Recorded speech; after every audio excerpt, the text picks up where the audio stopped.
Hey guys, welcome again. Got another episode of Cardboard Conversations tonight. Looks like we've got a pretty full crew. Great to see you guys. Matt, Bob, how you doing tonight? Doing great. Looking forward to this one. Absolutely. Looks like we've Well, got I some need to good mute subjects and a the lot of stuff to YouTube. show off as well. Professional Not streamer flexing here. on you guys, just showing off what we're working with. As in, what are we buying? What are we using? I'm going to be showing off a couple of my things. We'll start off with one of my decks. So, this conversation is pretty much, about what we're playing with. How are you getting your stuff? We've got a lot of decent cards we're trying to, and I don't want them to get all dinged up. So I buy some sleeves. What are you guys playing in? Do you use Dragon Shield? Are you double sleeving? Bob, what are you doing with your decks? All right. Well, that's a long, complicated answer, and I think we're going to dive into that sort of part by part tonight. So, for the sleeve question, to be quite frank, I do a few different things. So I generally double sleeve. I know there's a lot of boo on that, but I love doing the perfect fit inners. Right? These are what are they? The KMC perfect fit inners. I've tried lots and lots of different like cheap sleeves. I love these things for tons of different board games that I have. These are just awesome. And my computer's dinging. Hopefully that's not coming through. But that's what I do for the inners. And then I typically go with just whatever's the most economical. And by and large, I use BCW double matte sleeves. And the reason is, even before I started playing on Spell Table, I got annoyed by super glossy sleeves, like looking across the table. And I'm like, what card is that? Even when you're in like a bright room, you can have a bit of glare. So I really like the double matte. I know other brands make them. But on Spell Table, it's almost a must to have some sort of matte sleeve so that the other people can read it, so that the application can read it. So this is kind of one of my big recommends because they were typically the cheapest. And to be quite frank, they hold up fairly well. I've had no blowouts or anything like that. So, and those come in what, a 50 sleeve pack? When I bought these, it was before the pandemic. Most of my sleeves, I was buying them by like the 1,000. So I bought, and they were like, I don't know, 29 to like $35 for 1,000 sleeves. They come in a box like this. You just get a bunch of them. They can, yeah. He turned me on to these things. You get 5 on each side, and then. Oh wow, yeah, you're getting a real good stack right there. So they're really acceptable for what they are. Now, that being said, there are some decks, like my ultra premium deck, if I want to flex, at the store or wherever. I have found these katana sleeves, and I think these are some of the best sleeves that I've played with. And not that I'm looking for any kind of sponsorship, but if somebody wants to sponsor us, hey, by all means, get contact with any of us. We'll let you. We'll sponsor. Yeah, absolutely. Yeah. If it's a worthwhile product, we don't mind getting reached out to, I think these were like $10 for a box of, I think there's 100 sleeves, but they were like $10 for just a single deck. So it kind of depends. I have like 1 or 2 decks I have in the katana sleeves, but by and large, because I have 25 different decks, it's these BCW outers and the perfect fit inners. This one I would recommend. This you could substitute with just about any brand. But these perfect fit inners from KMC are almost a must in my vocabulary anymore. Yeah, I use kind of a similar variety of sleeves. I've got 2 decks and katanas. This deck here, this is my Sephiroth EDH deck. This has the katana. Katanas are interesting because they have like a very strange textured backing to them, which kind of makes them, when you shuffle them, it kind of gives them a little less friction so that they kind of shuffle easier. Buttery. When they first come out of the package, they've got this really, really satisfying. God, it's hard to explain it. It's like a staticky sound. You can like compress them together, and then when you let go, and it kind of makes this like staticky sound. It's kind of a strange thing, but I use the BCWs like I showed while Bob was doing that. I've started using these Creature Comfort. These are Star City Games. Yeah, I was actually just looking at picking up a number of those. You had turned me on to those, and that seems like a great deal. They're super, super cheap. They are, as far as cost wise, and they don't have. They have like these like cute, like they're all like cute little artsy pictures and whatnot. They Mm. recently had a deal on them back. It was a couple months ago, and I ended up buying about probably 1,000 sleeves total, all just different kinds. If I were to put them in a category, I would not run them in an everyday deck that you would run a lot, because Mm. the other deck that I ran for the last month's league, after about, I would say 20 games, 30 games, I started to seeing that the corners on them start to wear a little bit because they're Okay. very square. And when you shuffle them, the corners start to kind of like create like this like outline of the card, if that makes sense. I think they're best described as very good sleeves to use for like drafting on the day of a draft. Take them to a draft; they're going to be great for that. They're quality wise, as far as like, I think long term would be bad. I don't know Mm. how long they like. I'm going to continue using them to see how long they really hold up. But for like $2.50 for an entire deck to sleeve, it's pretty darn cheap. Mm. And like I said, for drafting, they'd be great. If you like little cutesy things, they'd be fantastic for those. They will last for, probably 100 games, 200 games, I would imagine. Maybe Well, they'll last longer and they'll just wear a little differently. it seems like that could be a nice little giveaway, for your pod, something like that. Oh, You for go sure. down for your, hold a little draft and give away, door prize. Hey, everybody gets a, free packs of sleeve here kind of thing. One of Yeah, my favorite decks. Oh, sorry, go ahead. No, I was gonna say I'll echo Matt's sentiment about the shuffling with the katanas. First of all, shuffling a commander deck is just a pain in the arse, no matter what sleeves Mhm. you take, just because they're so Absolutely. thick. I can't wait till somebody invents a real shuffler for them. Just to shuffle your deck and stack it. That would be fantastic. However, when you do shuffle, I did notice a difference with the katana sleeves. They're more buttery kind of feel. It's just smooth. They kind of slide together a little easier.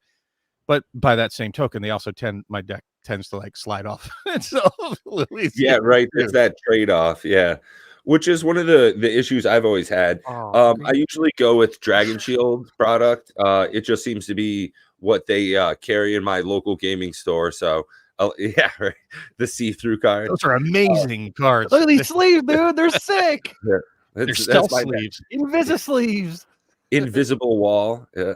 Hey, They're a Spence, really good to cool see you. teal color, but for some reason, I mean, it's not even anywhere close to the green of my green screen, but it's just like, nope, those don't exist. Can I like, is there a way? Okay, Nope. well, just trust me, they're the best teal I've got sleeves that you've ever seen.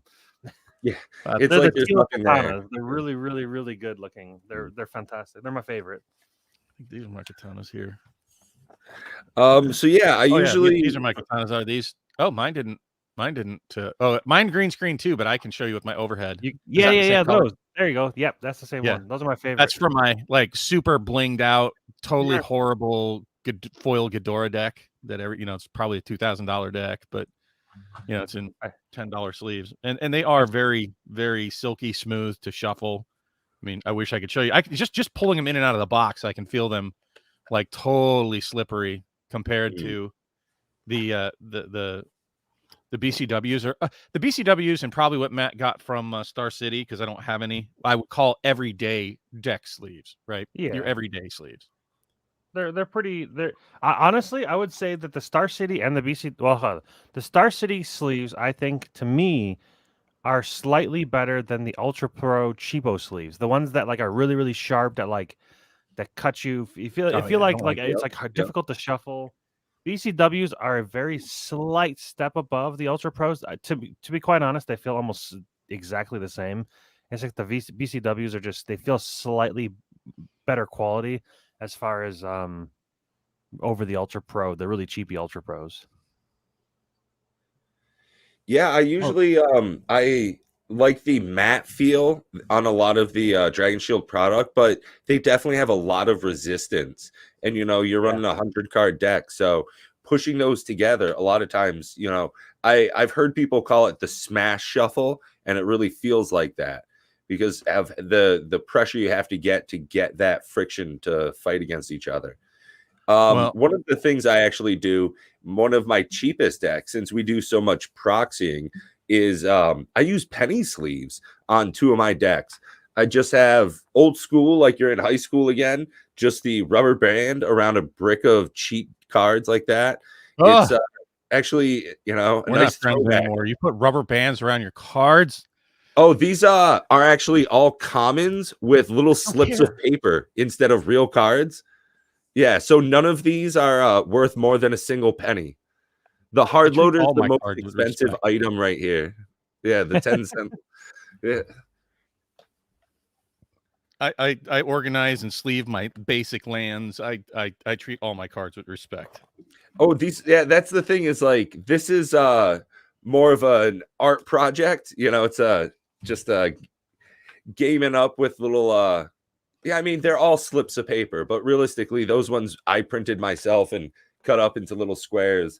If it's an actual deck, you know, I'll keep it in one of these little Ultra Pro boxes here. You know, nice little item, keeps everything pretty safe, nice clamshell design. But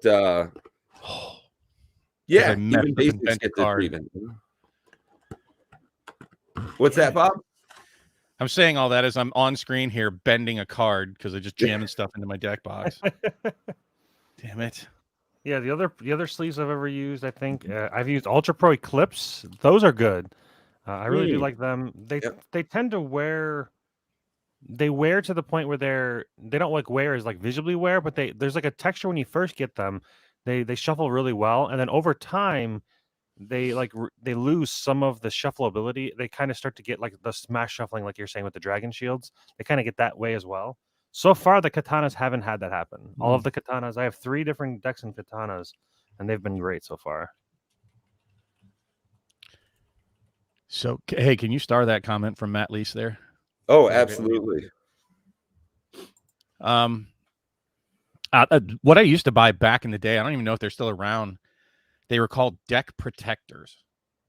It was the box. Used to have a Joker on the cover. I wish I had them down here. They're upstairs. I still actually have them. I have a pretty simple Ultra Pro, just a plastic box. Yep. Yeah, I'm talking about the sleeves. They were called deck protector sleeves. Yeah, back in the day. They were expensive. Like, I think they were like $12 for a pack of like 50. Wow. So they were super expensive back in the day. It was either that or penny sleeves, which were like the ridiculously oversized for any collector game. You can't shuffle them. It's just a nightmare. Yeah. That's the items I use here for these are just gigantic. They're really oversized. Buy them by the thousand for, you know, a couple of bucks. And yeah, absolutely. It's funny to see, you know, I remember being in high school playing with cards and just regular old riffle shuffling. I actually got to do that recently with some jumpstart packs, which Big Box Dave and Pause, we were doing that, and just cards right out of the pack, no sleeves, nothing, just shuffle up old school style like you're playing you know, hearts. But yeah, as far as Magic goes, yeah, I could see Bob shaking his head right there, just the thought of it, you know, taking a deck of cards and just like a playing card on a bicycle wheel, hearing that shuffling sound. Beautiful. Oh, when people do it nowadays, it's you know, fingernails on chalkboards. Maybe somebody else, and I won't call them out, but they opened up a pre-con deck to play on spell table with us.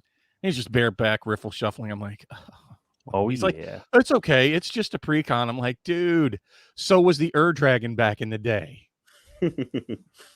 Pat, do you double sleeve? So I've actually got one deck that I do have double sleeved all the way through, including the lands. And that's my, for some reason, I keep doing this. I don't know why. It's my sliver deck. And I do everything I can to trick that thing out to the limit. Every land is a showcase foil. You know, I've got those jumpstart lands. Nice. You know, those are the filler ones. The cheapest basic has got to be like $1.50. If I can get foil etched, that's going in Dragon Shield perfect fits with that little flap that comes over and then goes inside another one. Just it makes me feel fancy, like when you wipe off your shoes and then take them off and then go in the house. Yeah. I've never double sleeved a single deck. It makes it absolutely horrendous, unwieldy. Yeah, it's horrible. it's a huge pain in the ass, and I don't know why I do it. I hate that it's so large. The deck I prefer playing with is just single sleeve Dragon Shields.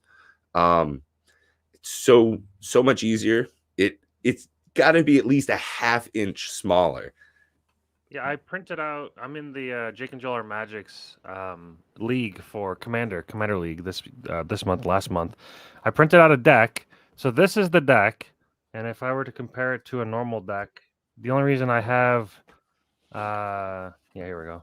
So if I compare it to a normal deck, so this is a normal deck, and then this is a deck with proxies. So you've got almost, I don't know. Probably another. It looks like it adds about another like 15 cards worth of depth to it, and it just makes it so like it was actually bigger. It was worse than that, but I actually end up changing out proxies for real cards. I started looking for my real cards because I'm like, you know what, I'm cool with proxies and all, but like it just makes the deck so difficult to shuffle. So double sleeving for me, I'm never gonna do it. I don't care how expensive the card is. Just take care of your cards, you'll be fine. Personally. Bob, you got a pretty nice setup, man. I've got to say, I was gifted this beautiful little deck box here, and I know it's only a couple of bucks, but this thing's been great. And it's got nothing on what you got set up down there, Bob. You want to show off for a minute? Sure, I'll flex for a second. Actually, these were I love these. It was one of the orders that I made for the BCW sleeves, and they came with this, just very convenient. And I'll show you what's in here in a minute. These blanks, but we'll get to that in a little bit when we start covering more of tokens and things. But for the deck boxes, so they were all three actually made by the same guy that also made the deck boxes for BBD that I sent out. This one was 3D printed, and it came just yellow, like what you see here. And then I painted it all up, and I added, printed off some of these little stickers because this is my Ghidorah deck. It's my Godzilla blinged out, foil Ikoria, just that looks more awesome. theme And fun. I just absolutely love the theme that you went with it there. That looks phenomenal. So I can't imagine I'll ever put anything else in this box. It's all about kind of like that whole Jurassic Park vibe going on. Right. It's supposed to be like a crate and shoot I just thought it was neat. Shoot her.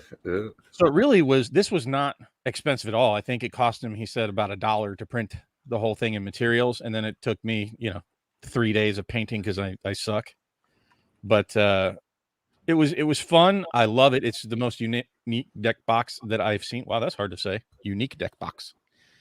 He also made these two. This was the very original first one that he ever did, made out of leather, all handmade, hand stitched. Does hold 100 double sleeve cards. And then he made this one for me because I am a degenerate Simic player at heart. They look so good.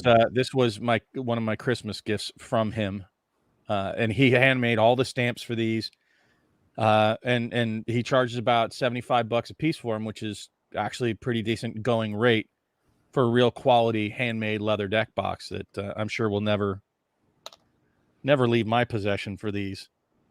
Yeah, Matt's right. That Matt Lisa's on it. That's a beautiful looking deck box, and I was able to see the one that you gifted to BBD when we went and met, and that thing is of phenomenal quality, top notch craftsmanship there. Oh, he is definitely a real tradesman. So we'll get to this actual outer case in just a second. So you need something to keep your deck boxes in, or just a regular general geek collection. But I bought this, the Ultra Pro satin tower, for my fiance for Christmas, trying to get her into Magic, and I built her angel deck out of it. So it's like, I think this was like $10-12 somewhere in that ballpark. It's because Sherry's an angel, right? What's that? It's because Sherry's an angel. She sure is. She is my angel. But yeah, it's an angel deck. So I went with the whole white theme, got a bunch of white lands, but I like these satin towers. I'm not going to lie. So if you're in a pinch and just looking for something and don't have a friend that is good enough to make you Uber deck boxes, and they fit inside this. Oh man, I got one that still has a label, but it's a Stanley. I got it at Home Depot. think they were around like 25 to 30 bucks. And let me tell you, these are baller. Oh, instead of these are Stanley, all you the should just put pre-cons. your name there. Just put Bob instead of Stanley. I'm just going to change my name to Stanley, make it easier. Oh, there you go. Yeah. MTG Gaming Stanley. We'll get to these in a little bit. But yeah, this is my whole take it with me. Very convenient. Love this one from Stanley. And I'll say I would go Stanley over the other brands because these have smooth inner walls and these boxes come out. You can rearrange it, reconfigure it however you want. The other ones that I found out there, some of them were slightly cheaper, maybe like 22 bucks instead of 25 bucks. But inside the containers, they had like little ridges that might catch on things. You know what I mean? Like you don't want to be shoving these boxes in and out, especially like these pre-con decks because, you know, they're just kind of flimsy cardboard. Right. Yeah. So you don't want to be shoving them in and out of here or, you know, just putting your decks. You could even bear back your decks in here without a deck box and just put them in these containers however you want.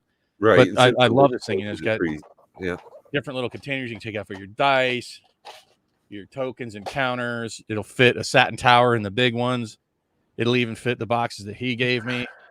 So fantastic. This is a 3D printed one that he also did that's fairly standard out there that has that. This is the only pain in the butt. It's taking these things out sometimes. But, you know, like one of these regular deck boxes that you can find the STL and print if you got a 3D printer that holds complete decks. So I highly recommend getting one of these if you have multiple decks out there. So Stanley, if you're looking to throw us want some sponsorship for us, I'll take that too.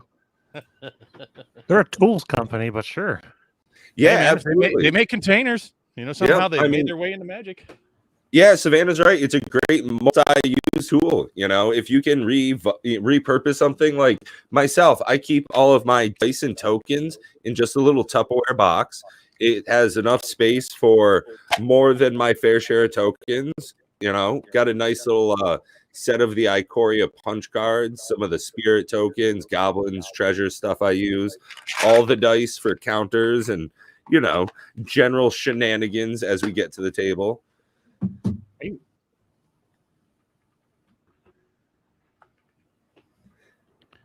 Yeah, so I also am a big fan of these set box holders here, the bundles. These things are great. They hold two nice decks in the box. Comes in a nice hardboard thing, so I can throw this right in my backpack. It's good for the small setup I have right now. I'm only running a couple of different decks, so I'm now starting to look at having to buy some more items. And it looks like there's a lot of really good stuff out there on the market. So I currently I'm glad to have this conversation with you guys. For my dice, like the ones that you just hold cards, one of the smaller things. Okay, yeah. For dice because my setup is similar to Bob's in that mine's more conventional. You'll see it on Amazon and whatnot. It's one of these like cases these soft cases that you have a little go handle. You gotta have a little strap if you want it, but you open it up. The cool thing about this is it has a bunch of rows for all your decks.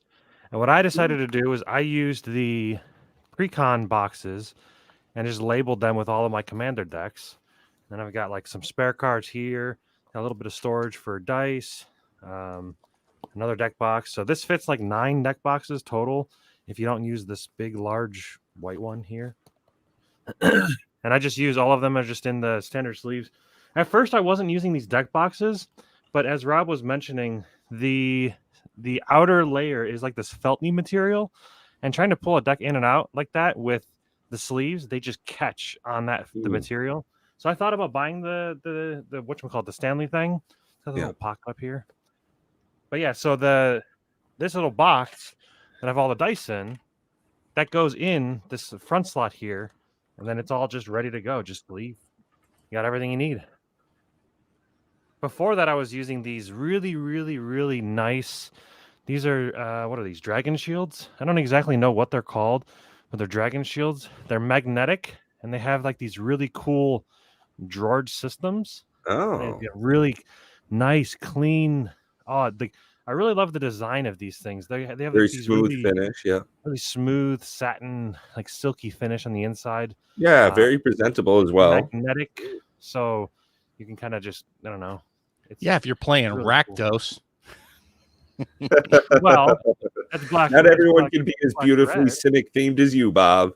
And then you got green. Oh well, green screen. Yeah. Man, you have the stealth box too? He Oh, dropped yeah. the boy. Yeah. Whoa! Yeah, so that's Makes all for your his cards boggle disappear. deck. You can't see it and you can't interact with it. Yeah. It's got Deny. hexproof. And Bob, it looks like you've got a pretty great set of token. Oh man, Matt, that's awesome. I love the theme on that. Very retro wave. Chomp chomp. There you go. Yeah. Oh, yeah, it opens up into a little deck box. I don't remember. Oh, is that your Voltron deck? No, this is Dragon Shield. This is one of the fairly cheap Dragon Shield. It's called a double shell. You can find them on Amazon, I'm pretty sure. I think it was less than $10. And it's pretty like sturdy. Like you wouldn't have to worry about anything. But yeah, I have all kinds of crap. And go figure, the ones I use the most of is the cardboard ones that they give you with the precons because they fit perfectly in this box. Function over form, fellas. To Yeah. some extent. So they were mentioning in the chat here about Dark Raven, and I'm just every chance I get to shout her out for this. Just fantastic job on making the dice bags, the Gaming Bob dice bags. So thanks again for that. Think it's I love it. I'm in love with my own self. So there you have it on that. What else I got here? We'll get to this in a second. Matt ought to love these. So one of the things that's popped up recently, and actually it's what made me go out and look these up to make sure that I could find these. These are all printed from a 3D printer. The same guy who made my other deck boxes was kind enough to print these out for me, and I did all the painting and shading on them. So I think he said such a lucky time to be playing Magic nowadays. You know, the accessorization we get. This is great. I remember using I don't even know what all these are. Like, I don't know if anybody has any clue what that symbol's supposed to represent, but that's something. That's something that legit is in Magic. I have no freaking clue. I don't think I've ever seen that symbol on a card. But you got like your double strikes, and you got every basic shroud. What's that? I think it's either hexproof or shroud. No, hexproof is well, hexproof's like the triangle circle thing. There's like that's like maybe shroud, I think, and then you've got I think that might be hexproof there. Yeah, that's hexproof. So I don't know what the weird triangle thing is then. Yeah, I what this one, or are you talking about this? Oh, that squiggly one, yeah, whatever. The that squigglies? One is. I don't know. It's the squiggly. If you don't know what else you need to use the symbol for, you use that one. Yeah. What prompted me to buy it or to make them and have them made were these thriving lands. Now, these aren't the only lands that make you select a color when it comes into play. So if you read it, Thriving Isle comes into play tapped as Isle enters the battlefield. Choose a color other than blue.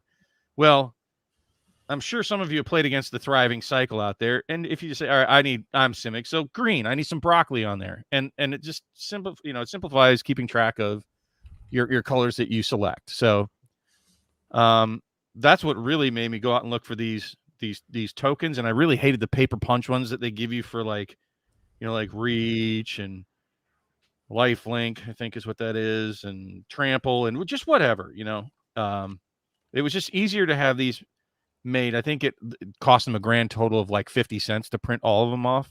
And then you probably had more time for taking care of the artwork on that, I'd figure. What's that? You probably spent more time in paint and spent more money in time and paint when it comes to definitely. But it gave me something to do, so it's Magic adjacent, I guess you could say. To spend time doing this. I enjoyed it to an extent, and I realized just how much it tried my patience after a while. But I'm glad I have them, and they come in handy during some of the Commander games, and I don't ever have to say, "No, man, I selected Death Touch for that thing. It's on the card." No, man, that was definitely broccoli I took for that other color. It's just easy. So it was cheap, and if you have access to a 3D printer or a friend that has access to one, I highly recommend going out and searching for whatever tokens are near and dear to you absolutely love these things. So hopefully you guys will too. Hopefully that helps you guys out. The other And if thing you is aren't, I saw. go I'm ahead. sorry. Go ahead. If you aren't painting inclined, if you guys remember from, well, one is invisible, but it's green. If you guys remember from the Dude, this Ikoria packs, Yep. they have the, the standard, The punch cards. the punch cards. Yeah, they have flying, trample, death touch, vigilance, menace, first strike, hexproof, lifelink, and reach. They just kind of, in every pack, they have these things there that you can just punch them out, and they're just little squares. So I keep a bunch of those in my setup as well, just in case. Yep.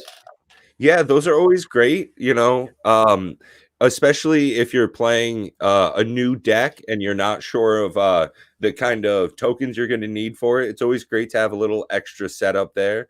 I certainly bring something, those exact same things in my little box here as well.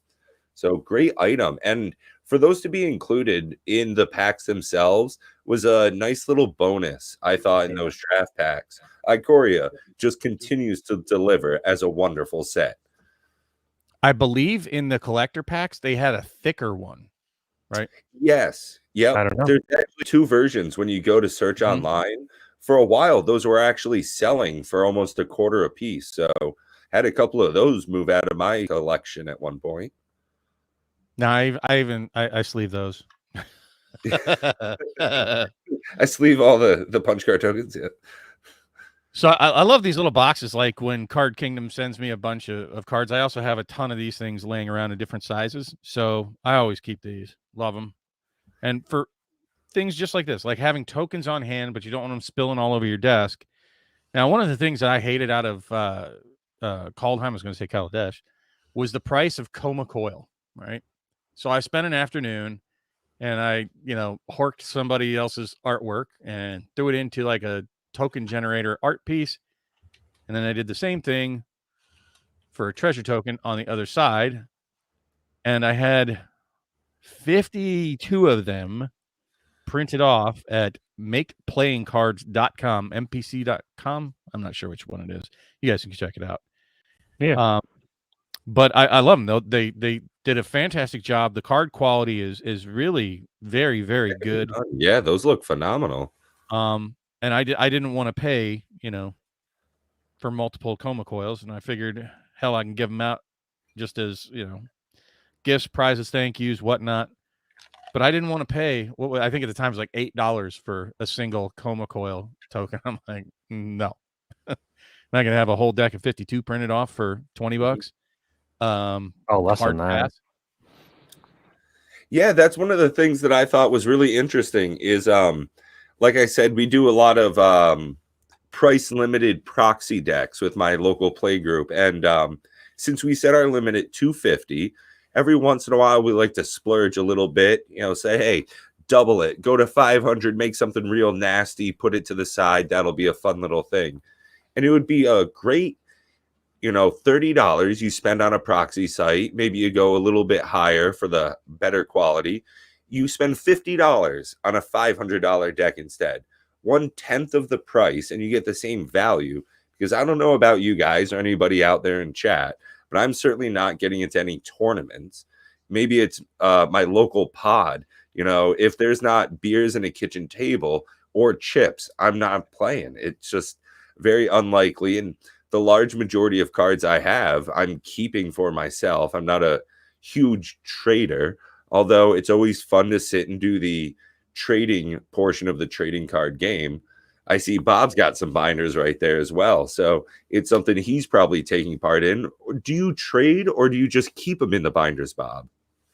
I'm not a big trader, to be quite frank. Yeah.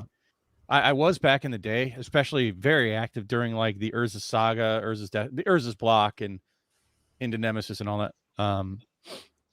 But because I've become more financially stable, I really don't need to trade. I'll go buy things that I want. But talking about binders, boy, that is a whole subject, and the professor makes a living actually on reviewing products, and that's really where I went to start looking into some of the binders. Yep, same thing. Yep. His suggestions led me to a lot of great buys and Dragon Shield binder along with the sleeves themselves. It looks like that was where he met with a lot of his support in the community here. So thank you again to the professor. He's doing a lot of great work. So I'm not particularly brand loyal to a specific binder. Not yet, until somebody wants to, sponsor us. Yeah. But what I do look for are certain things. So back in the day, all they had for binders, the 9-pocket binders, were those plastic sleeves. I'm not going to go dig them off my shelves in a 3-ring binder. I am going to highly recommend against that. Now, I'll cover a couple of different things. Card Guardian. I don't know if you'll be able to see the texture on it. I think that's kind of close enough that you can sort of see the texture. It looks like a stick almost. It's like some sort of, I don't know, plasticky, rubbery kind of texture, but it's pretty rigid and tough. I also like the fact, the professor pointed out the ones that have the backs that are, pretty rigid, that don't bend easily. I do have some that do, and I don't really like those as much. But I highly recommend getting these pocketed ringless binders. Some of them don't have enough room here on this seam, so they end up bunching like this. And he'll, go check out the whole series of the professor's videos. I'm not going to go through all of that today. But I'm actually going to point out my sorrow card as to why you should never use the 3-ring binders anymore. So this is my flex binder. Where are they? Let me get the legends. All right. So had this card forever and a day. I don't even know if I'm going to get it to show up on camera here. And this is my poster child for why you should not use a 3-ring binder. Take it out of the sleeve, which rarely ever happens. And if you look at this Joker, I mean, it is minty clean. The surface is beautiful. It is not even lightly played. It looks pretty fresh. I think I just showed it. Can you there see it is. There? Yeah, there's the Can anybody point out what it makes this thing? There you go, Savannah. Yeah. So what would otherwise be a near mint to mint, I would probably have it graded. What should be like $150 card, in my opinion. And I don't know who else thinks this out there, but I'm pretty sure most of the hardcore collectors out there, they should be making all of you sad right now, because it makes me sad looking at it. From just keeping it in binders the ways that you used to do them, that equals, can't point it. That's a damaged card. Yeah. Goes right from near mint with no chips, no dings, no surface wear. But because back in the day they didn't have those pocketed binders, bam, that is one damaged card. It's so disappointing to see how common that is too. Yeah, absolutely. That's one of the big drawbacks to using the old school 3-ring binders. I've got a number myself. I work in a corporate atmosphere, so more than enough access to binders of that quality, which is one of the big issues of using something like that. You've got to specifically get something made for the product you're looking at protecting. It's an investment into it. If you're going to get a piece of artwork, you're not just going to tack it to your wall with some silly puddle. No, you're going to go and get yourself a nice frame. If you've got a $150 card, you're going to make sure you got that in a pretty nice loader. See, I use a bunch of 3-ring binders, and I've never had a binder ding, but I will say that you have to be very self-conscious about how you close the binder, how you store the binders. If you store the binder laying down on its back, that gives the most chance for that to happen. But I use the Ultra Pro 3-ring binders that it has like kind of like a little bit of a cushion on it. You see a lot of the game shops use them as well. But what you do is if you store them on its, I guess it'd be on its bottom. Yeah. Yeah, right. You store them vertically, like this. Yeah, like a book. Yeah, store them like a book, and that's kind of how I have all of my Flesh and Blood cards. They're all sorted by the class and by I sorted them. It took a very long time, but yeah, you have them all vertically, and even if you do close a sleeve, because there's none of the pressure of the binder because it's stored vertically, you're almost never going to have a binder ding. But I mean, obviously it happens to a ton of people. It just takes one mess up, which is the unfortunate part. Is it just takes one mess up and you're toast. But the binders are cheap. They're like $8 compared to how much those are. Yeah, now the ones that I get, and I usually wait till they're on sale of some sort over on, I almost always get them on Amazon because they're like $10 more per binder from the LGS. So sorry, get bent. I'm not paying, 30% more just to get it from the LGS. And, I get them like around $20 to $25 a piece, depending. But I only put my valuable cards in my binders. Well, that's not even true because I have a lot of like 10-cent rares from sets in there. I put the rares and mythics in there, and some valuable cards. But I pretty much only have my binder is for trade purposes. Pretty much, I slide that in my backpack with all my other play items when I'm going out, and it's just for that. Slide it across the table. I was able to pick up a Scalding Tarn with a couple of anthems and banners and shit I had in there. I'm definitely a huge land collector, which, everybody knows it goes in like every single deck. So it's nice to be able to bring those with me when I'm going out. Maybe I see something in someone's sideboard. Hey, got a binder? It's nice to kill a little bit of time. For some reason, it brings me back the nostalgia of when I was a kid in high school. I have one of the Ultra Pro zip up and like padded binders, and it did not age well. No, it wasn't a zip up. It was one of those like Velcro-y thingies. I mean, it is like 15 years old at this point, but the pockets are all kind of, maybe I put too many cards in them because they're all a little floppy and loose. I guess it'd be the same as like the 3-ring binders. But the nice thing about the 3-ring binders is when you do stretch out those pockets, you can replace them with 20-cent insert sleeve for, it's just, I agree with you there. The benefits. I think that somebody needs to invent a product like this where you can, because what the biggest problem with this is, and what's nice about the 3-ring binder pages is that, let's say I get a whole bunch of, I don't know what, Weather, Light, and Visions, right? Well, I made some space here, but this is not the best binder to show this off. But let's say I got, I don't know, a whole bunch of green cards. Well, now I got to shift my collection, and I have to do it card by card, and I might have to accordion it all the way back because I can't insert a damn page. Absolutely. So that is pretty annoying. Yep. It'd be nice if there was some way to have like a releasable binder, that you could slide pages in and out that don't have the possibility of giving you that binder bite, on your cards at all, regardless of whether you store them vertically or horizontally. It doesn't, somebody should make products that actually appeal to the people that need the most, to where you can insert pages. That would be a nice, if I could talk to like one of the designers, make one of these that has these same type of pages, and I'll pay the premium price for them. If I got to pay $20 for 10 pages, I'll do that if I have to be able to insert the pages into these things. It would be nice. I have seen some high quality binder pages like that, where it comes with that textured back instead of the pure plastic, where it's almost like a matte finish. I believe it was an Ultra Pro product. That's what I had. The Ultra Pro. It still doesn't really knock out the issue of the D-ring, that we're dealing with. Well, you just made a good comment actually there. And if you're going to use a 3-ring, make sure it's a D-ring. Yeah.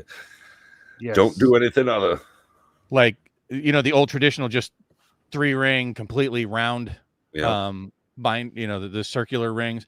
You always want to make sure you have that D-ring one, and keep your pages always on the flat portion of your D-rings. Only when you're flipping through it do you ever take it away from there. So this is one of the last things I have for tonight. It feels like show and tell. Does anybody else feel like it's show and tell tonight? And yeah, geeking. Yeah. I should have added my second camera so I could have had a top down like you, but I didn't really think that through. So this is actually this took me the most searching and digging and watching professor videos and whatnot. I was looking for, a very good, fancy Commander cube. That's what this is. This is all Commander Legends, right? To make a cube with the Wow, draft look at experience. It's still in its infancy, and because of the Rona, we have not really had a chance. This is all single sleeved, by the way. But it's basically mythics and rares, and then uncommons. I think these are lands, commons. And what my vision is to build packs, 20 card packs, with like 14 commons, at least 3 legendaries, 1 mythic or rare.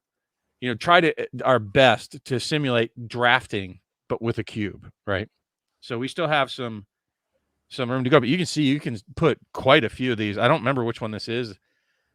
It's from Ultimate Guard. I don't remember which one exactly it is, but it's got a nice little magnetic flap that it holds it pretty securely. I mean, I don't know why you would be shaking your box like that. If you're shaking my cards, I'm going to smack you in the head.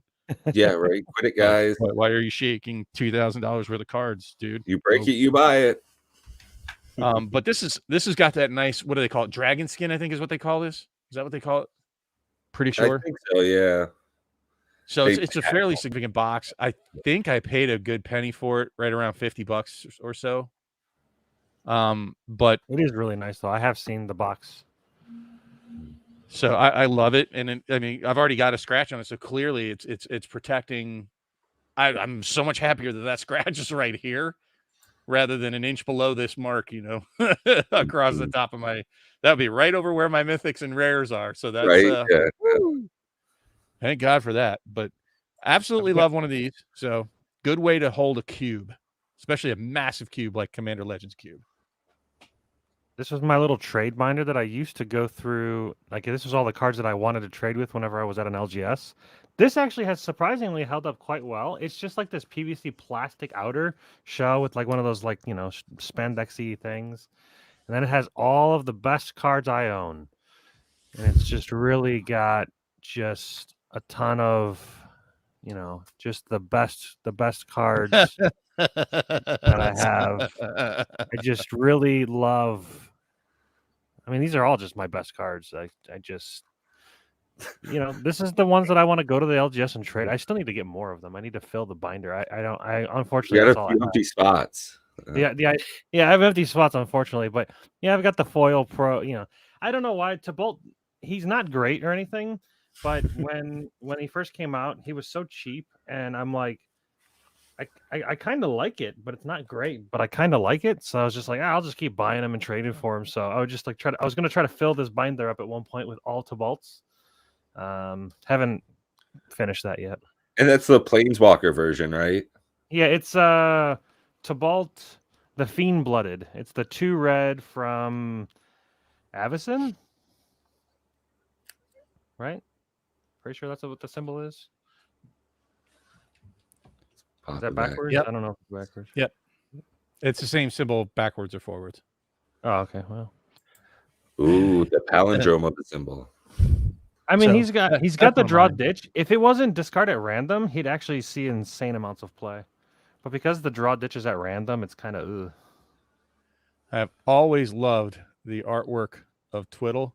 So even before the ramp up, I got these at like, and these are, I usually in this binder double stack my cards. I can put 2 of them in one of these perfect fit sleeves. I got them for like $1 a piece just because I've always loved the artwork. It's very trippy on Twiddle. I don't know if I can get in there really, really good on that. Let me take it out of the sleeve real quick. Oh, pains me to take cards out of the sleeve. But it's got like a rainbow drip coming off of that rock floating above the other rock in the middle of the lake. Like, I don't know how that's representing Twiddle, but okay. And even in the water, you can see the rainbow strands coming off down below here. Kind of looks like a little like humanoid rainbow creature holding up the rock. And what my most recent Magic purchase actually is another pet card of mine. And yes, these are also double stacked. I actually just picked up a Jester's cap. Can you tell? Can you tell Yeah. which card that He's I've got always 8. loved the artwork for? Oh, it not even that, but I will not get fucked over by Approach of the Second Sun ever again, Corey. Yeah, I don't know why it's not played more in Commander. I don't think it's overcosted. I mean, for what it does.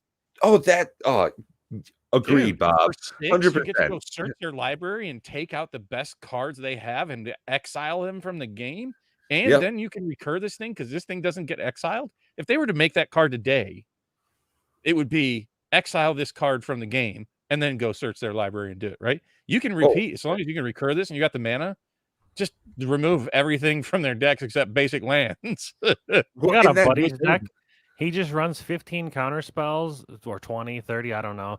And it's a Corval deck, and he literally just uses Walking Ballista and like 2 other combo pieces just to kill you. So he'll just like dirtle until he gets the combo piece. I'm about to use this against him. He'll be so salty.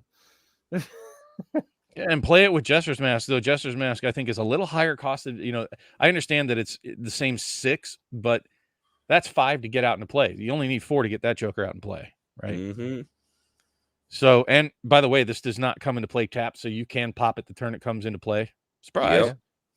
So, again, I love the card. I love the look on the card. And I remember that was the first card. This is the first card I desperately wanted So Fallen Empires was the first set that came out, and that was not well received even when it came out. It was kind of a garbage set. And in all honesty, what I played most in Fallen Empires was my Thallid decks with the fungal mushrooms, and it was jank. It was not a very good deck, but the first real kind of power card, because that's always been a powerful card. Think about it, even in one-on-one. That is a powerful play. Phenomenally good. So I don't know why it's fallen out of favor. I mean, if it was like 6 to drop in play, okay, that's a little tough. Yeah. And it's one of those things, even beyond just the playability and use of the card itself, which is something to address. The reprintability of it. There's only been, I think, 2 versions of the card. I think 3 printings and 2 versions. And it's not like it's going to be coming around ever again. So I personally had to just pick up a version of it because I don't see it ever being cheaper than it is right now, which we saw with a number of cards.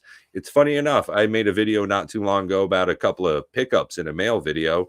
Mitch from Commander Quarters covered like 2 of those 3 cards I picked up. So that was nice to see. Apparently I wasn't the only one looking at those. Yeah, I seem to be the only person that I know of online that talks about Jester's Cap at all, but I'm like, okay, somebody needs to tell me why it's worse than it is, because I think it's not bad. Right. 4 with 2 activation. Okay, artifact. What? Played that with Academy Ruins. Have a nice day. I mean, you could play that in a Osgir deck and use it once and then sack it. Well, I mean, it sacks itself to the graveyard already, and then you can reanimate it with Osgir, and then you have 2 more copies and go through your other 2-player decks. Yeah, I love the card, and I think it should see a revival. I think it will at some point become favorable, and if it does, it's not a reserve list card, so I'm not specking on it. I bought him because I love the look of the card. I think it's a great card. I love having the OG version of it, which is where, God, that's a long conversation. I think the original versions of things should have inherently more value than any reprinting. I think the original first version of a card should be the most desirable, most valuable, because it's probably the lowest print run of something. And I feel as though that they nominally should be and are. When we see reprintings of cards, doubling season, it's not like the Double Masters version dramatically reduced the previous printing's price. I think we see that as we continue going along. Even though they constantly print Swamp, doesn't matter how many times they print it, those Alpha Swamps aren't really getting much cheaper. So, that was actually one of my next targets that I wanted to print out at makeplayingcards.com. So, like, how you can have the whole deck on this, and you flip them over, and they have another one on the other side. It's just getting the beta lands, uploading them to makeplayingcards.com, because they won't print. Correct me if I'm wrong, Matt, but they won't print the Magic logo on the back of a playing card at makeplayingcards.com, right? Yeah, they will specifically. They actually do check, so you can try. My buddy tried it just out of curiosity to try to see if they were on the up and up, I guess. And they actually declined his order, and they told him that he had to pick a new back for the card. And it wasn't even the exact backing; it was just close. It was like it had the symbols, but it maybe might not have said Magic the Gathering. But instead, you get backs like this, and there's like I don't know on NPC autofill. There's a bunch of backs you can pick from. So this is just a wolf token, and on the back you've just got this a custom art that somebody created as opposed to having the Magic the Gathering card back. And I mean, I guess on tokens it probably would be best to have like you did on dual-sided ones, but Right. Yeah. in order to do that Actually, you have to specifically do yeah, I mean, you it's have to more put the work. content in the backs. It's a lot of work. Yeah, it's more work, but like I was saying, maybe just make each deck with like the front side is a forest, the back side is a mountain, and then do the same thing with the plains and the swamps, and you know what I'm saying. Yeah. Dude, I love the look of beta lands. I own 0, and I slept on that. I remember when they were $1, and it's not too long ago. And I was like, oh man, I can't pay $1 a piece for beta lands. Oh God, what I wouldn't do to be able to pay $1 a piece for beta lands now. Right. Yeah. I mean, we're talking probably within the last 8 years or so. They were still super, super cheap. And now like some of the near mint ones are like $55 for a beta basic land. Yeah. So yeah, I feel that's one of those shoulda, coulda, wouldas, but did not. And so you guys have been staring at the last thing that I have to talk about tonight. Oh yeah. This is not an Ultra Pro playmat, guys.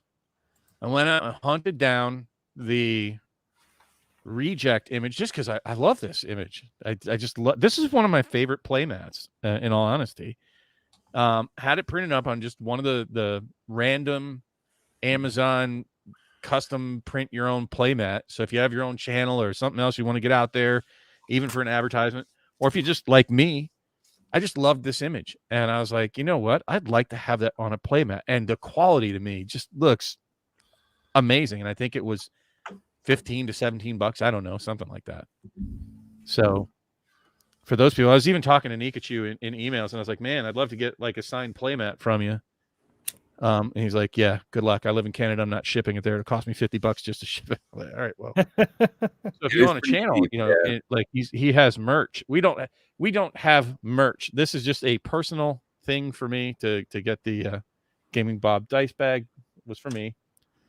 So we don't have merch. So sorry, I don't plan on getting merch. We're not that popular. I'll tell you what, if we get to 100,000 subscribers, I'll start making merch. We'll put it that way. Until then, Yeah, we could probably do it sooner. I know some things that I can tell You've you. heard it right here. You've heard it right here. Get Bob to 100K, and he'll start putting his face on shirts. I will do that. If we get to 100K, I will do that. But anything short of that, yeah, no, I'm not doing the whole merch route. I'm not trying to get money to your local businesses, and we'll help take care of the rest. So yeah, if you guys are into playmats, like I've probably got 50 playmats by now, which I have an idea for a video. I want to build a scroll rack to hold. Oh, Bob, I like that. Yeah, like that. Like when you go to get a poster down at your LGS, and they've got that wall of racks, just like the scroll rack card itself. Yeah. And I want to do something like that to hold all of my playmats. And I was going to film the whole thing. I was going to make it out of plywood. And it's just one of those crazy ideas. There's so much going on. Maybe someday I'll have the time and then I'll try to put something out for it. I do have something else that's actually in the works from the guy that printed off all my tokens in boxes. I'm going to keep it under wraps. I don't even think I've shared it with Matt yet, the idea. I don't think so. The item is still in production, and we're going to make a video showcasing the process to make the item. That's as much as I'll tease that out there. I don't even think I've told Pat yet either. So neither of the two guys on the stream is even aware of it. And that's because I don't know how long it's going to take. We'll have to see what kind of footage we have. It's going to be a tremendous amount of work to put that video together. But hopefully it'll be neat for all of you guys out there, and it'd be something you guys look at and go, yeah, I'd like to have one of those. So I'm just going to tease that out there. I don't know what it is. Don't ask me. Well, hey, Savannah, it's been great to have you here. I think we're getting pretty close to the end of the show. As usual, we like to hit up a couple of the starred comments from throughout. So one of the first ones Matt brought up, Matt Leese, at a much earlier time in the show here. This is something we've all been looking at, probably. We're all pretty aware of the Magic community here. Now, it looks like the professor over at Tulare Community College has actually put out a product himself. Looks like he's got a deck box he made with GameGenic. I'm trying to pull up the file here. I wish this was a little bit easier. Oh, wow. So he did some work with a company called GameGenic. Now, it seems as though this was something he'd been working on for quite a while for himself, and it was done over on Kickstarter originally.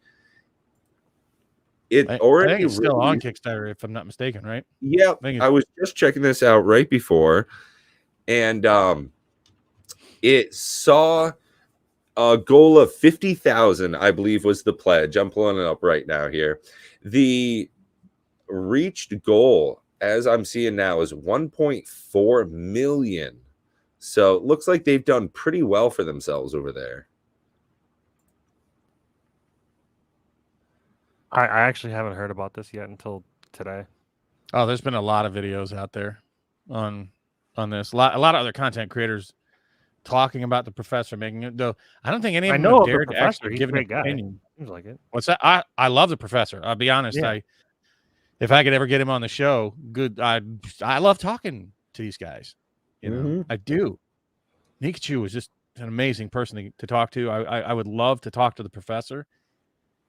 I'll let you guys go first and your thoughts on what you're seeing here. Can you scroll down to the prices? From what it's, yep, we're seeing a nice looking box here. It's got a spot for 133 cards, and let's see. Wow, looks like they put in a lot of spots here. Right now, still open is the student exclusive. Looks to be $45. No. 49. Bird special. Yep.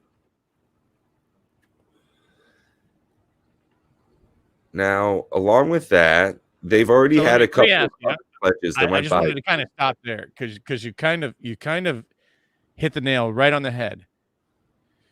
Now, I'm one to talk because I dropped $75 on custom made deck boxes. But for a commercial deck box, are you really looking to drop $45 for a single, or $49 for a single deck box? Even though it's all tricked out, I can't say as though this seems like a good buy for end user, top quality box. I bet this is AAA, best of the best, made by the best, who reviews the top. And I can't see this being worth it. I mean, this was like $20, and it has the same concept. It has a little drawer that you can remove. It's magnetic, which is the same design as him. I'm not trying to I think it looks great. I'm not trying to talk down on it or anything, but I don't understand it has more drawers, but I'm pretty sure there's like these that have more drawers. What's special about this? Is there anything that's revolutionary, or what is they said that the divider, if you go down to the expandable divider, which, by the way, I have tons of those, and they're called foam. I have black foam that I've cut squares like that I squeeze in between things, and they work just fine for the same purpose, by the way.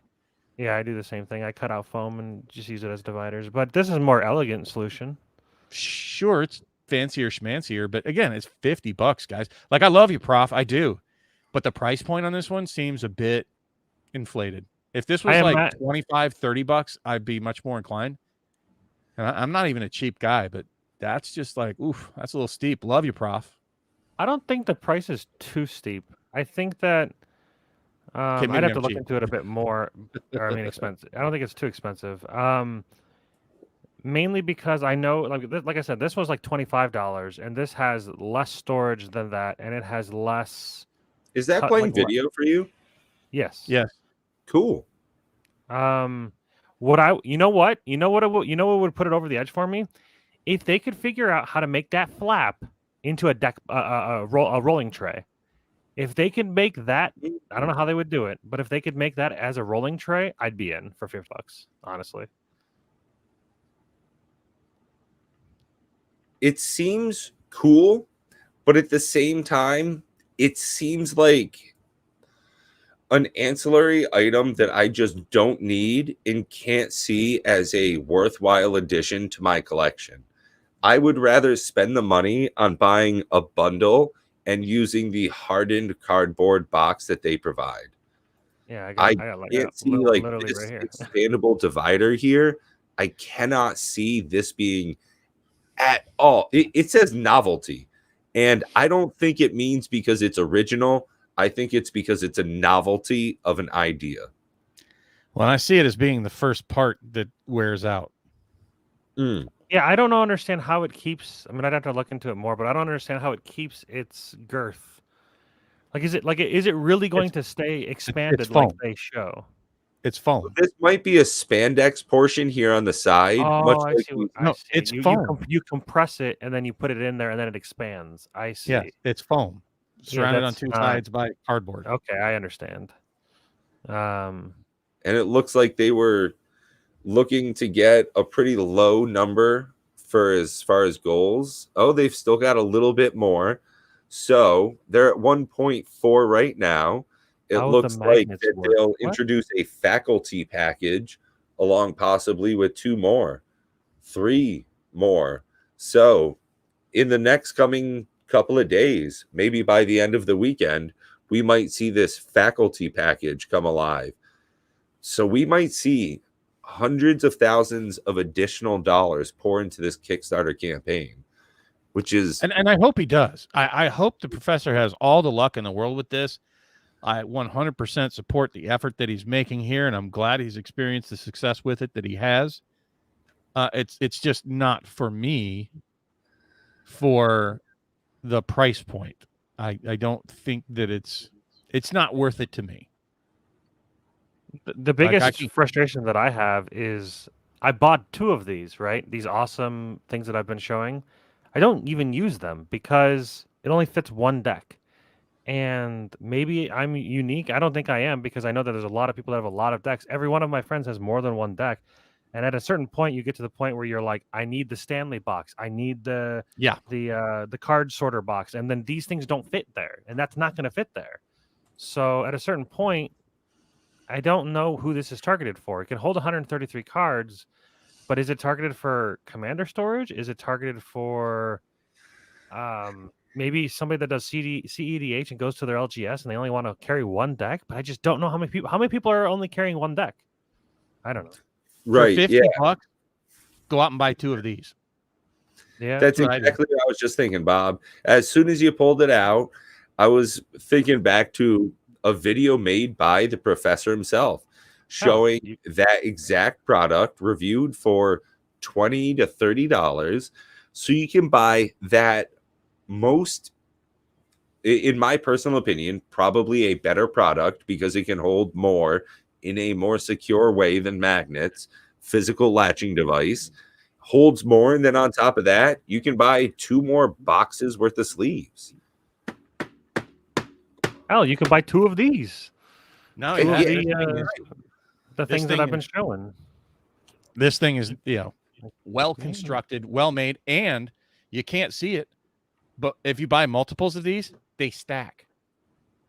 Yeah, they interlock. That's what those little indentations are for. These things stack really nice. Yeah. I need to buy one. I need to go up to Lowe's and pick one up. They're either at Lowe's or Home Depot, from what I understand. Yeah, I got mine at I don't Home know Depot, if Menards has them. And don't get me wrong, I'm not poo-pooing on the professor's thing. If you want to drop $50 on it, cool. It's going to have the professor's logo on it. You're supporting the professor. It's probably worth the money, maybe. It's just not. I'm going to look into it, but I don't know that I'll buy it just because of all the reasons I just said. I have so many decks that putting one of them in a fancy box, like I said, I don't even use these boxes. You know how many deck boxes I have that I don't use? These, when I first bought these, I'm like, these are amazing. They've got this little drawer thing, and I'm like, I should probably use the red one. they've got these sick drawer things, and I'm like, this is amazing. You put all the dice in here, and I'm like, oh, I love these things. And then like a week later, I made this other thing, and I was just like, well, now what? Now what do I do with these? I don't know. I don't know what I would do with the professor's thing, even though it is really, really cool. Right. You'd have to choose one deck, and that would be your one. You know, even if you ran modern, in specific, if you ran a modern deck, that's not going to be a particularly helpful item to you. It's made for 133 cards. What are you going to do? Barely fit in 2 decks? No way. Not if you're sleeving them up correctly. If you're double sleeving, did it say it was 133 double sleeved or normal sleeved? 133 plus because of the side items. Okay, so I don't know.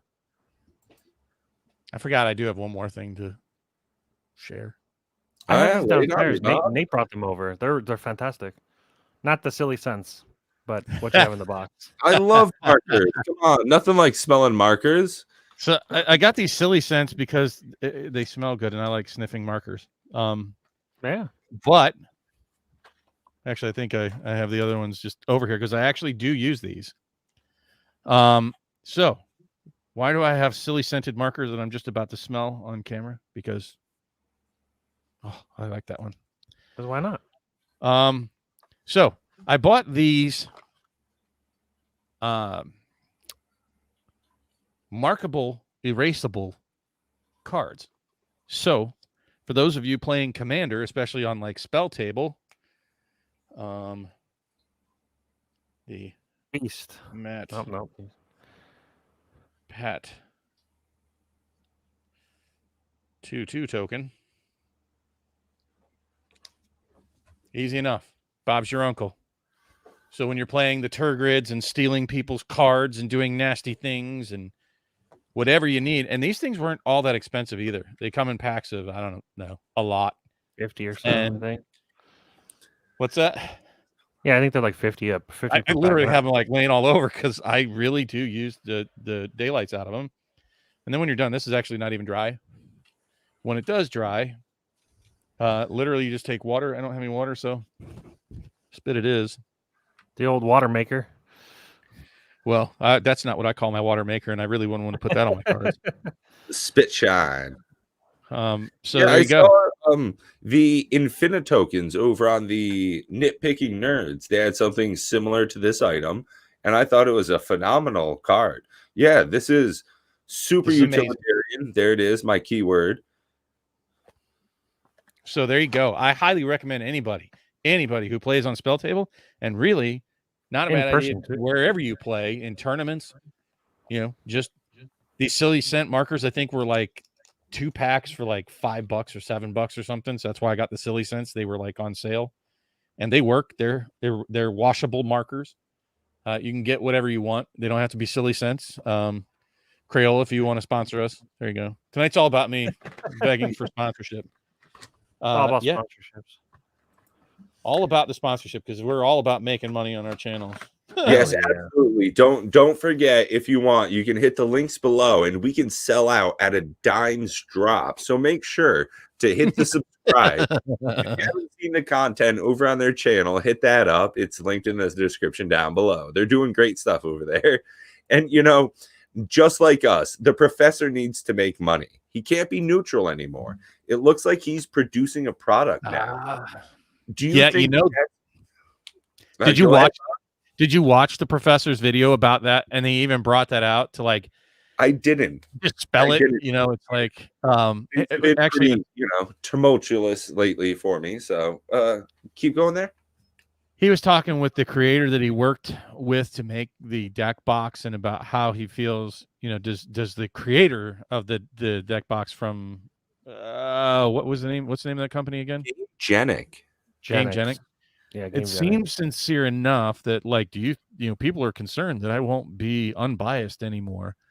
I think at some point when you become big enough, you lose the freedom that like Matt and I have, just to say what the hell we feel like saying about whatever we feel like talking about. Right. So when we say that, hey, Make Playing Cards was really great for us because they were great, you know, they're not paying us for this. And if Oh, I say they suck, Most ultimate way, yeah. you know, it's I have the freedom to do that because they suck. So the same thing with any of the products we've covered tonight. Mm-hmm. I would, Coach. I would write naughties on people's heads when they pass out with my silly sense if they fell asleep while I'm playing. At any rate, you know, I think that's a great point. That at some point when you're commercial enough, even at Jake and Joel's measure, they're now sponsored by Dragon Shield. Clearly the command zone. I don't care what they say.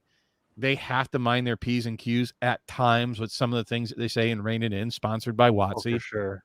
Absolutely. I don't think anybody will buy, even Rudy, you know, he's got partnerships with companies and he's, you know, shilling for this and that, and he's got a stake in the game.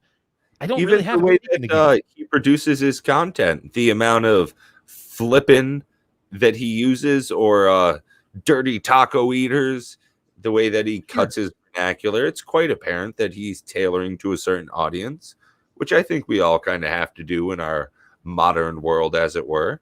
Don't forget about the stepsisters and dryers.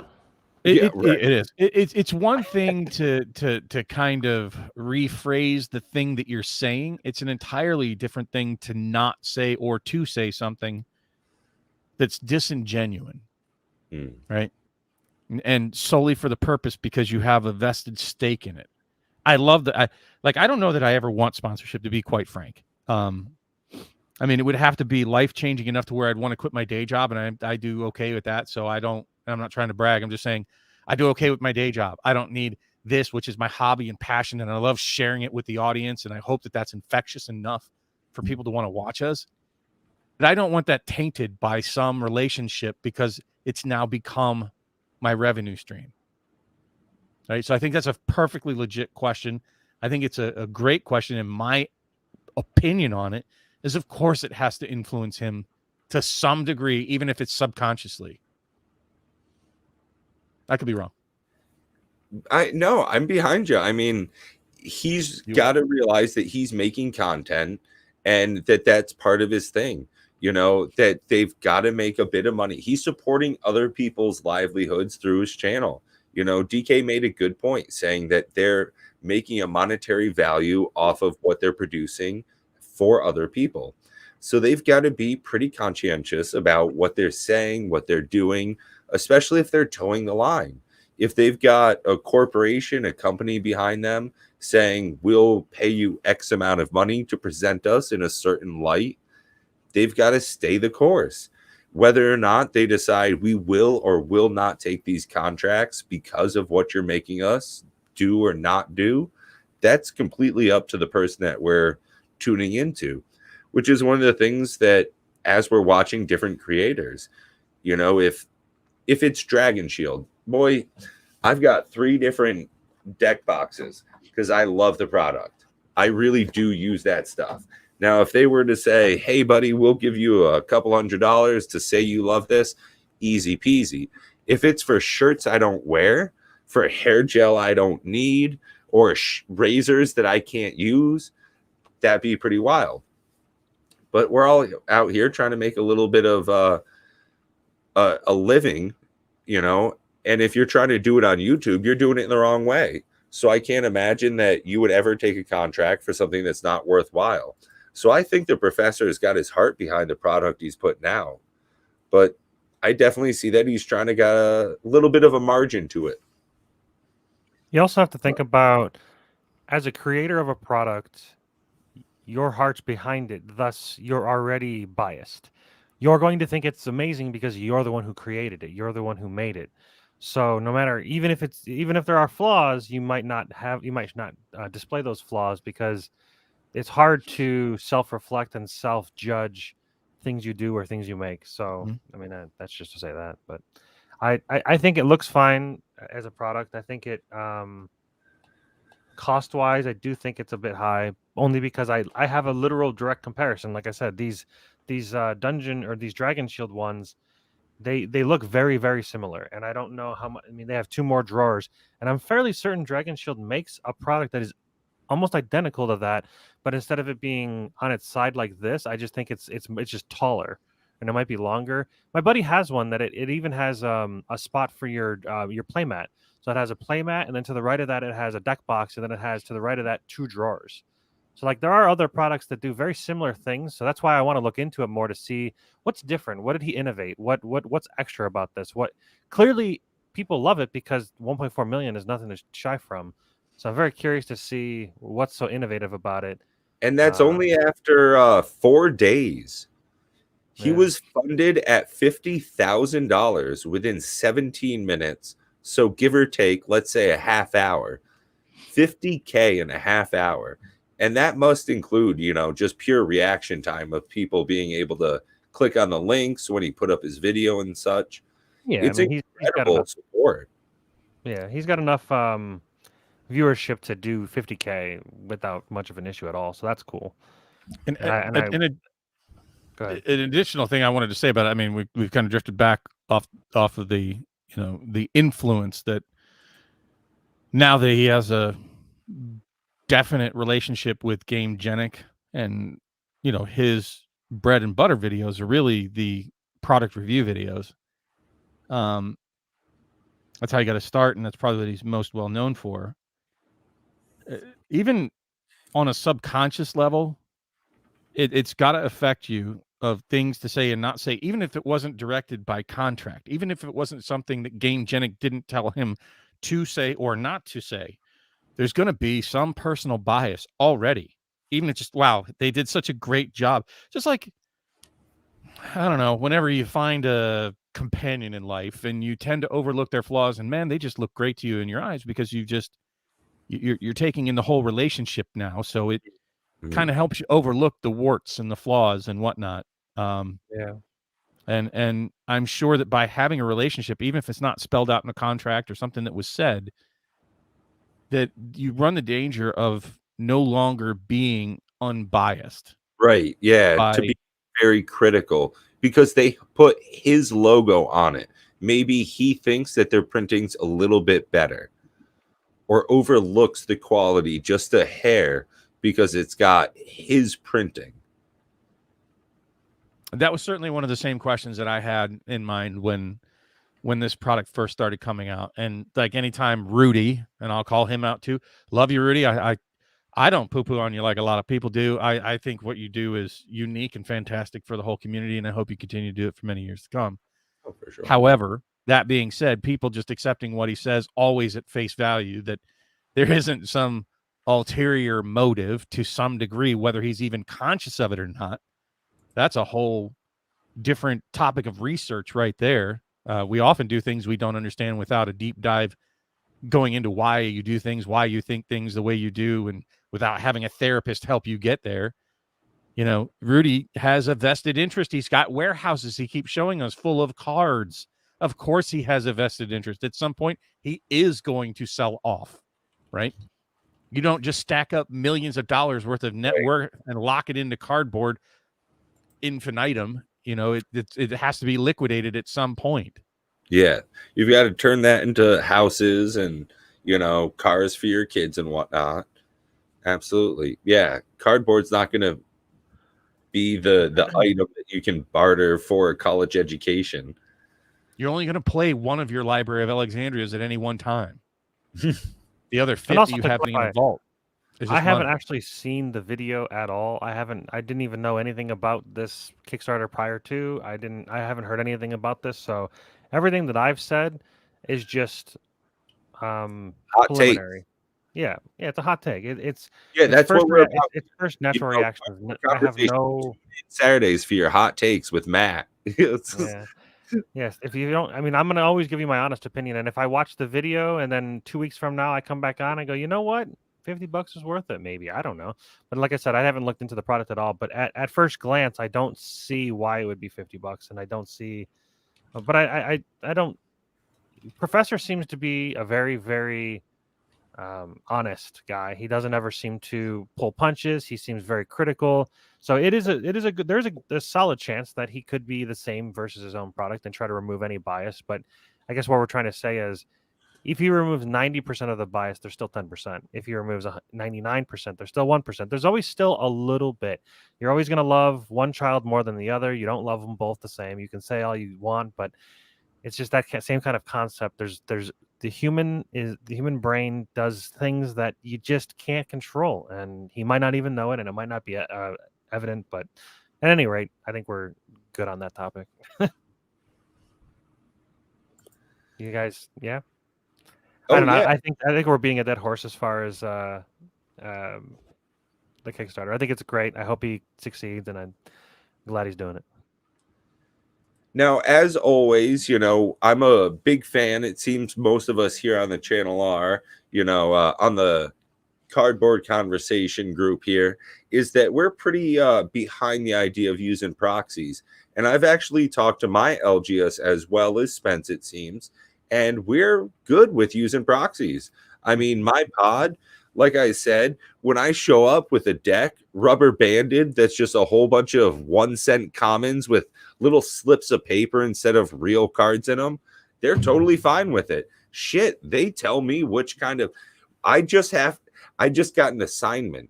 I have to make a ninja or spirit themed deck. Has to be under $250, and I've got to print it out at work using scissors. So I'm totally behind the idea of that. I can't bring those down to my LGS, but cards that look like the quality of what Matt's got over there, I mean, something like that, I don't see why that wouldn't be accepted.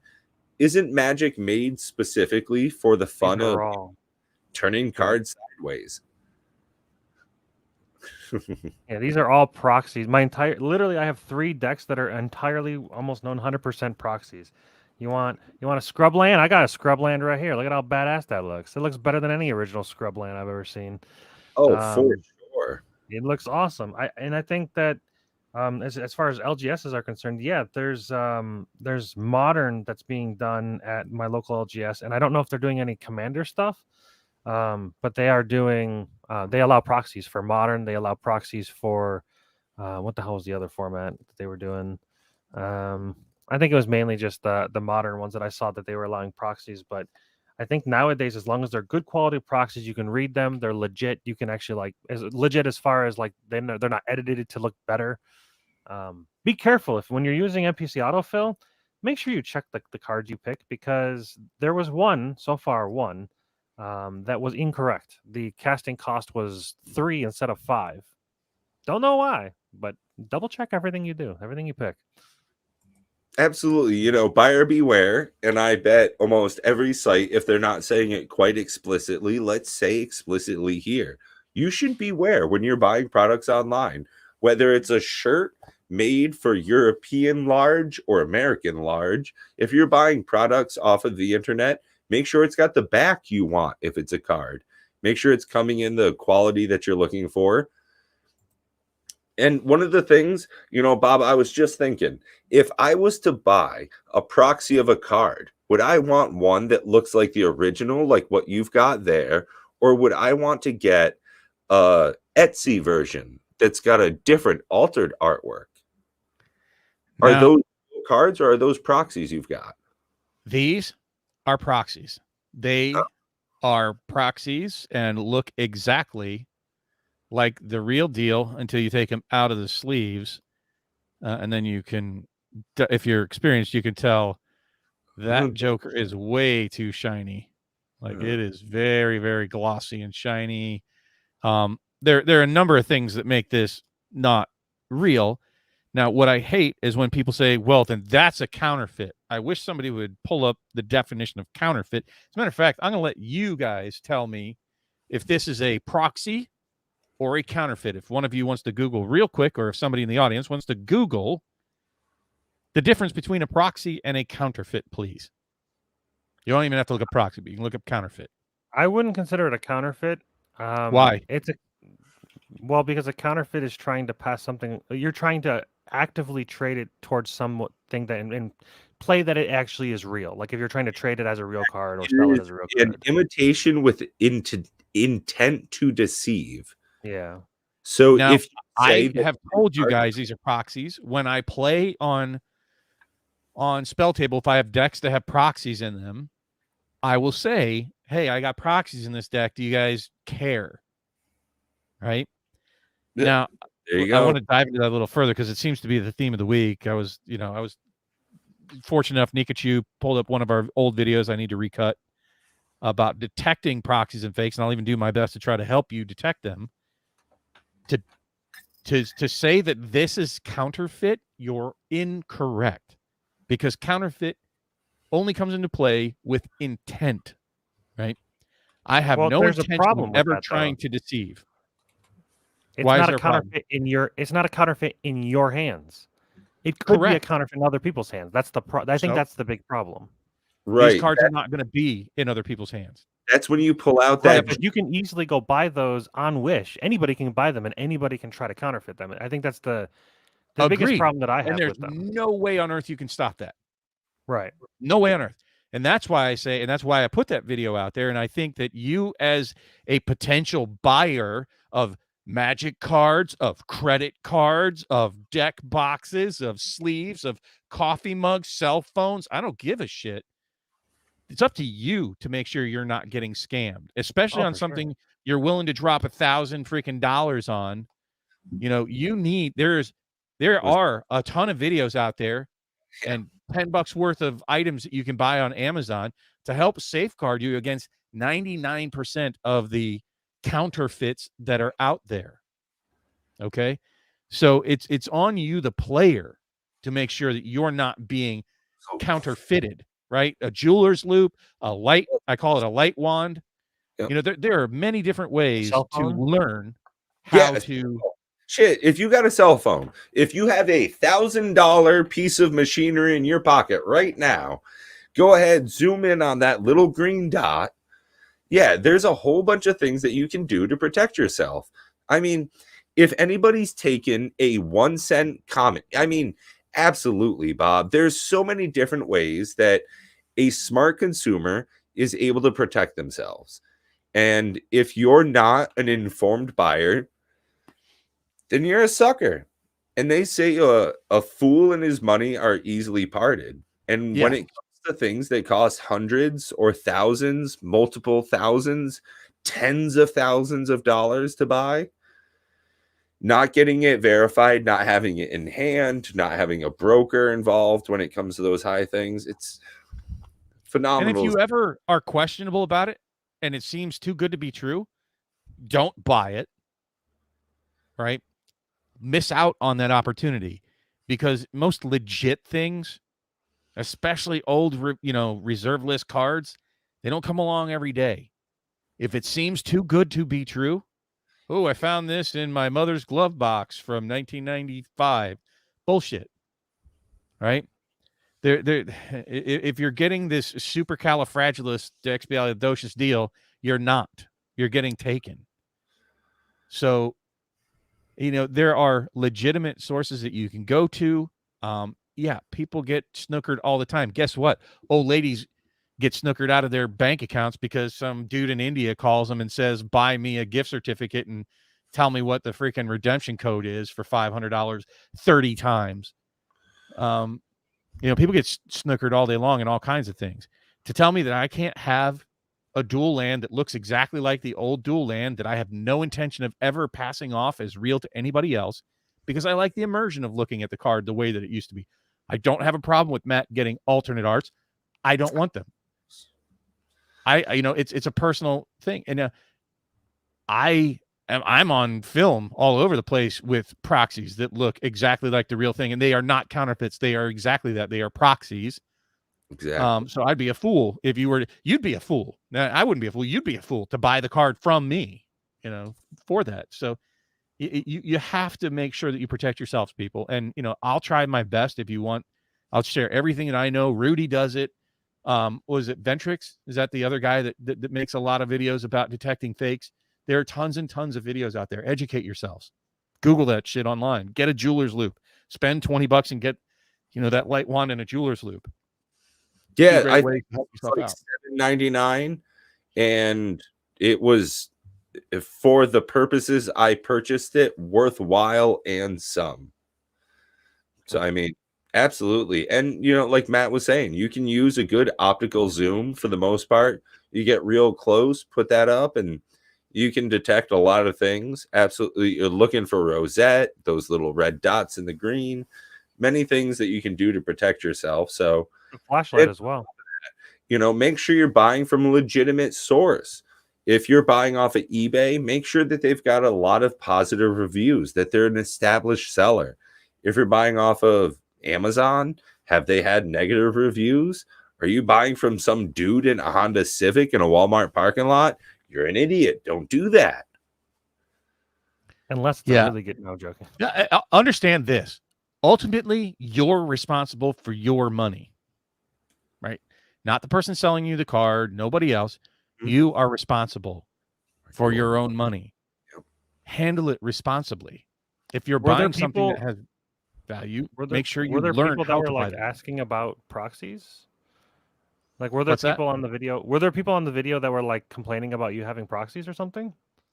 It wasn't even a video. It was Nikachu did a coffee stream, and it's from one of our old videos where I brought out the light wand and showed the light wand test between, actually probably that one in that deck, right, showing the light as it comes through. That's a great test, to be quite frank, because if I looked at him and I didn't have a jeweler's loop and I had the light wand or just a cell phone in my pocket, you kind of have to have an older card. Actually, not even older card. Even the new ones look almost exactly the same on the card stock coming through. The only thing that was somewhat different, and I'll say this now, and I don't know if I said it in the video, that foils do look a bit differently when you're trying to do the light test. But they all still have the same green dot test, and you guys can look that up. As far as like stuff coming in from TCG Player, realize that TCG Player is not really the entity selling you the card. It's an individual seller somewhere that's selling it. And there's honestly people that, card shops that buy cards, they get snookered themselves because there's LGS dudes and chicks and whatnot. And if I'm offending somebody, I'm sorry. They really don't know the product as well as many of the other people, and they'll get taken from time to time. It happens, especially if they have, minimum wage employees that they're hiring to stay solvent to buy and sell cards and whatnot. Watch Pawn Stars. Chumley often brings in stuff that they're like, what the hell are you doing? Yeah. So that's going to happen. And then they're going to turn around and sell it to you on TCG Player. I had a personal issue. I won't call out the seller from TCG Player. My fiance bought me a near mint Sarah Sanctum for Christmas, right? Now, at the top of the card, I don't have it with me, and I have the picture somewhere. Actually, I could probably bring it up, but I'm not going to.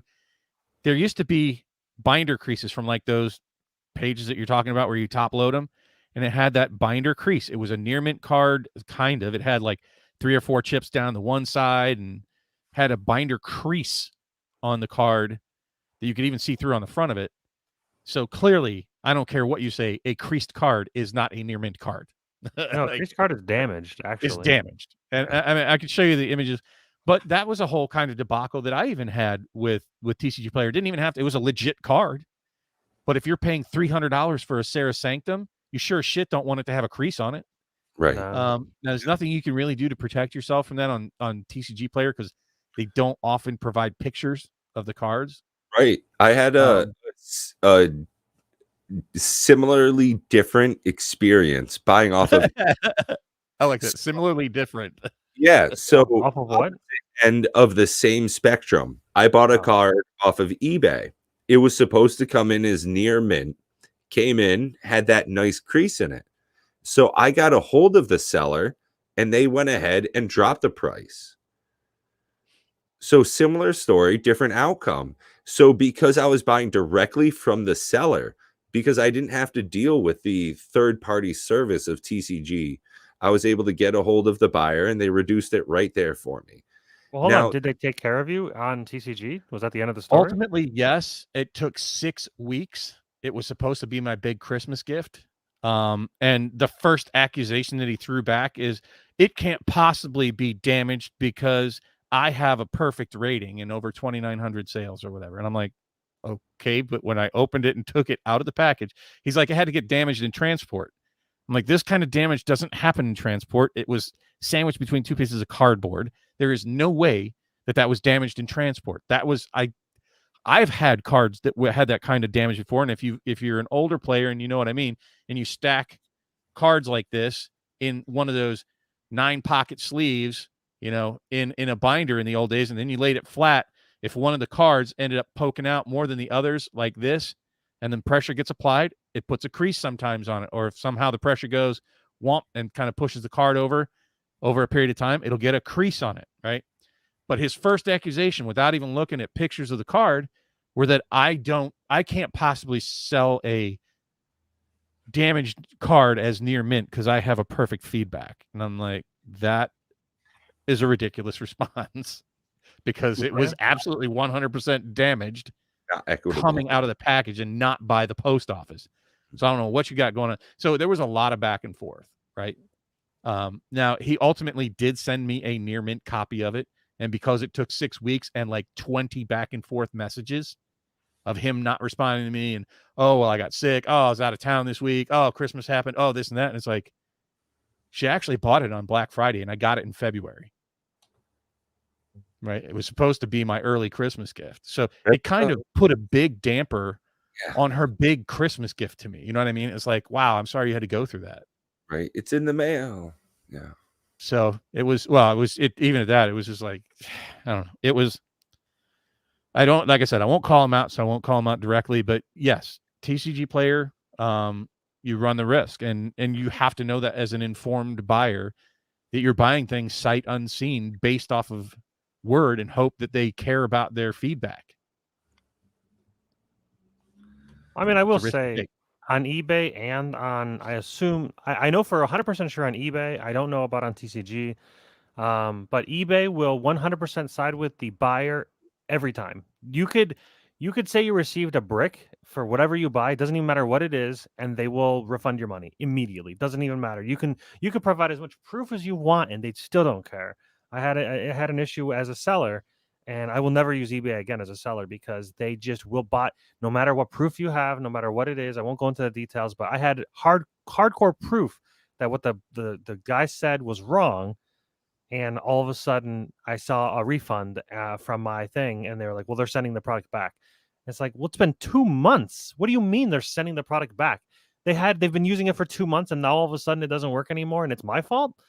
Like, I tested that thing; it's 100%. But that's the thing; they're gonna always buy. They're gonna always go with the buyer. So as a buyer, you have a lot of power, at least on eBay. I don't know about if TCG is the same way. I know there's. It was a little funkier.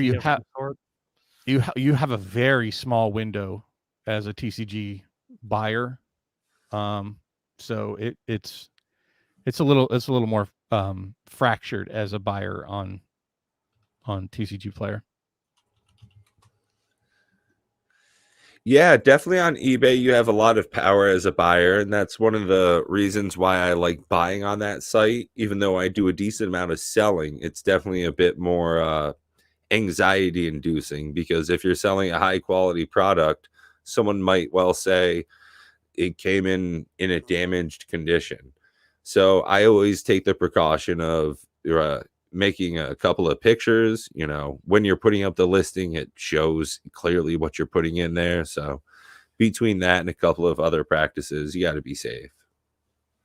Never again.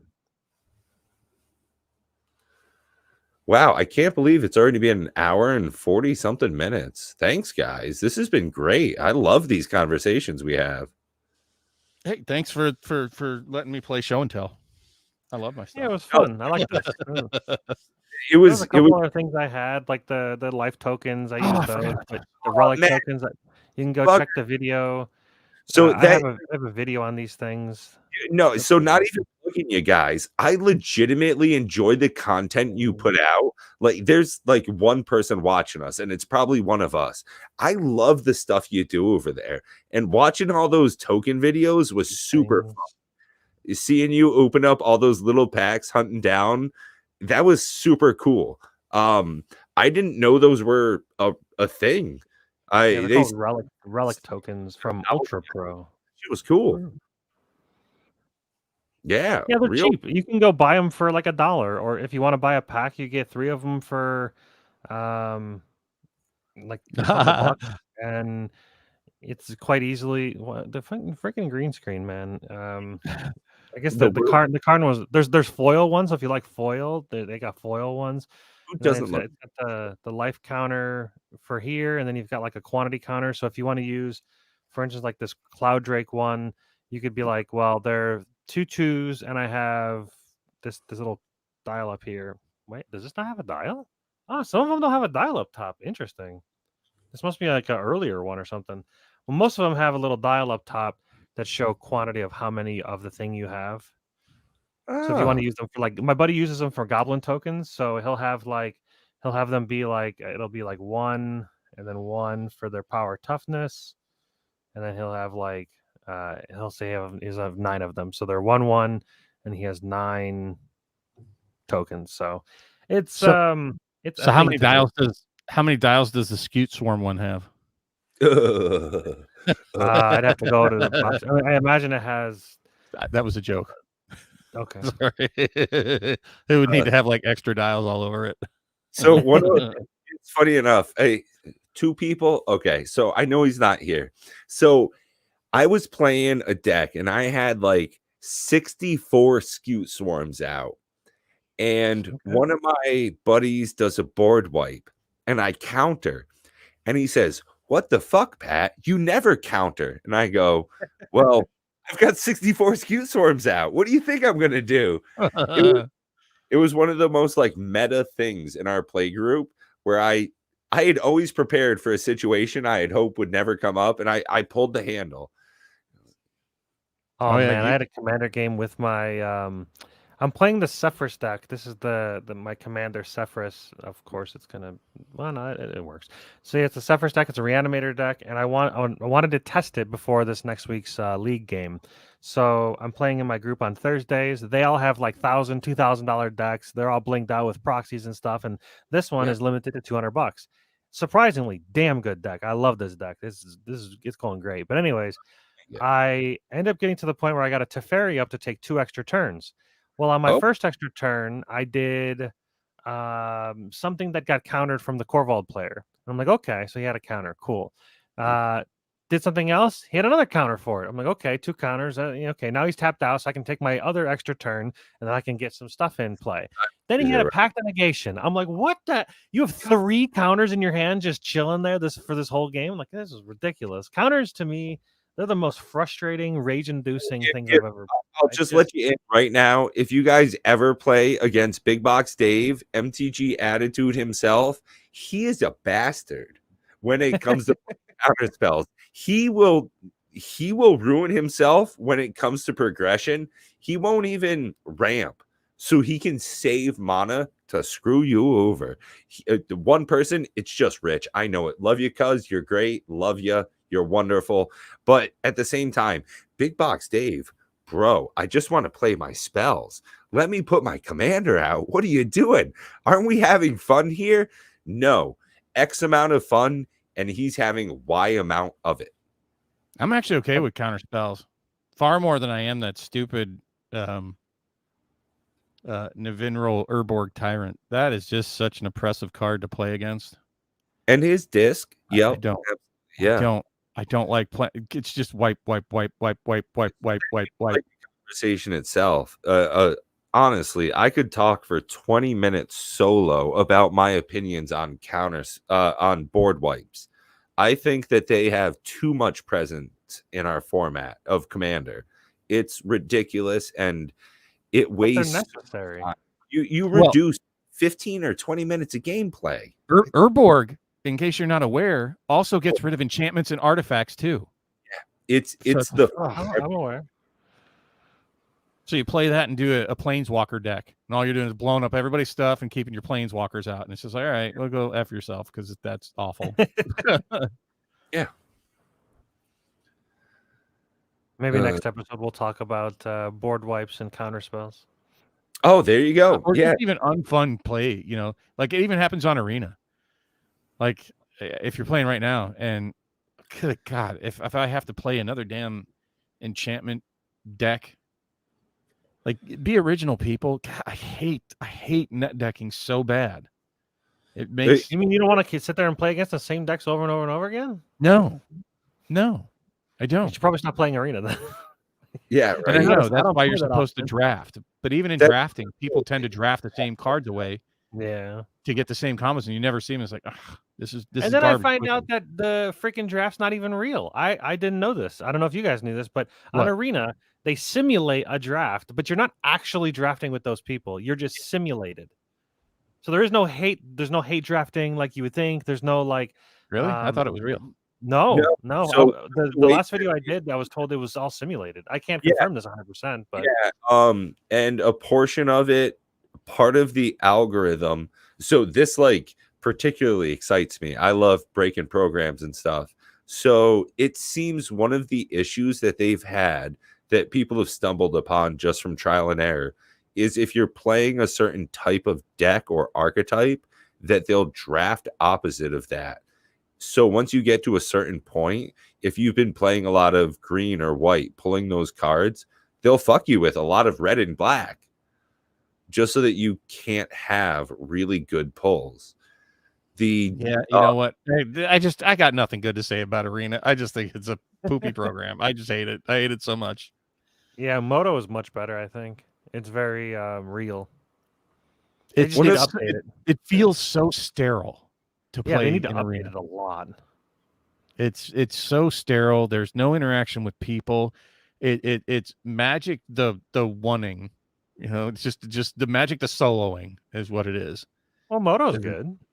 No, Moto's not bad, though. It's still, It's just you know, it dated. needs to be upgraded with a voice interface, and they just need to accept that, hey, you might hear bad, dirty words in a game where you're playing cards like decapitate and murder and all these other pull your guts out of your nostrils, you know, cards. That- but don't show naked butts or The have more bad words.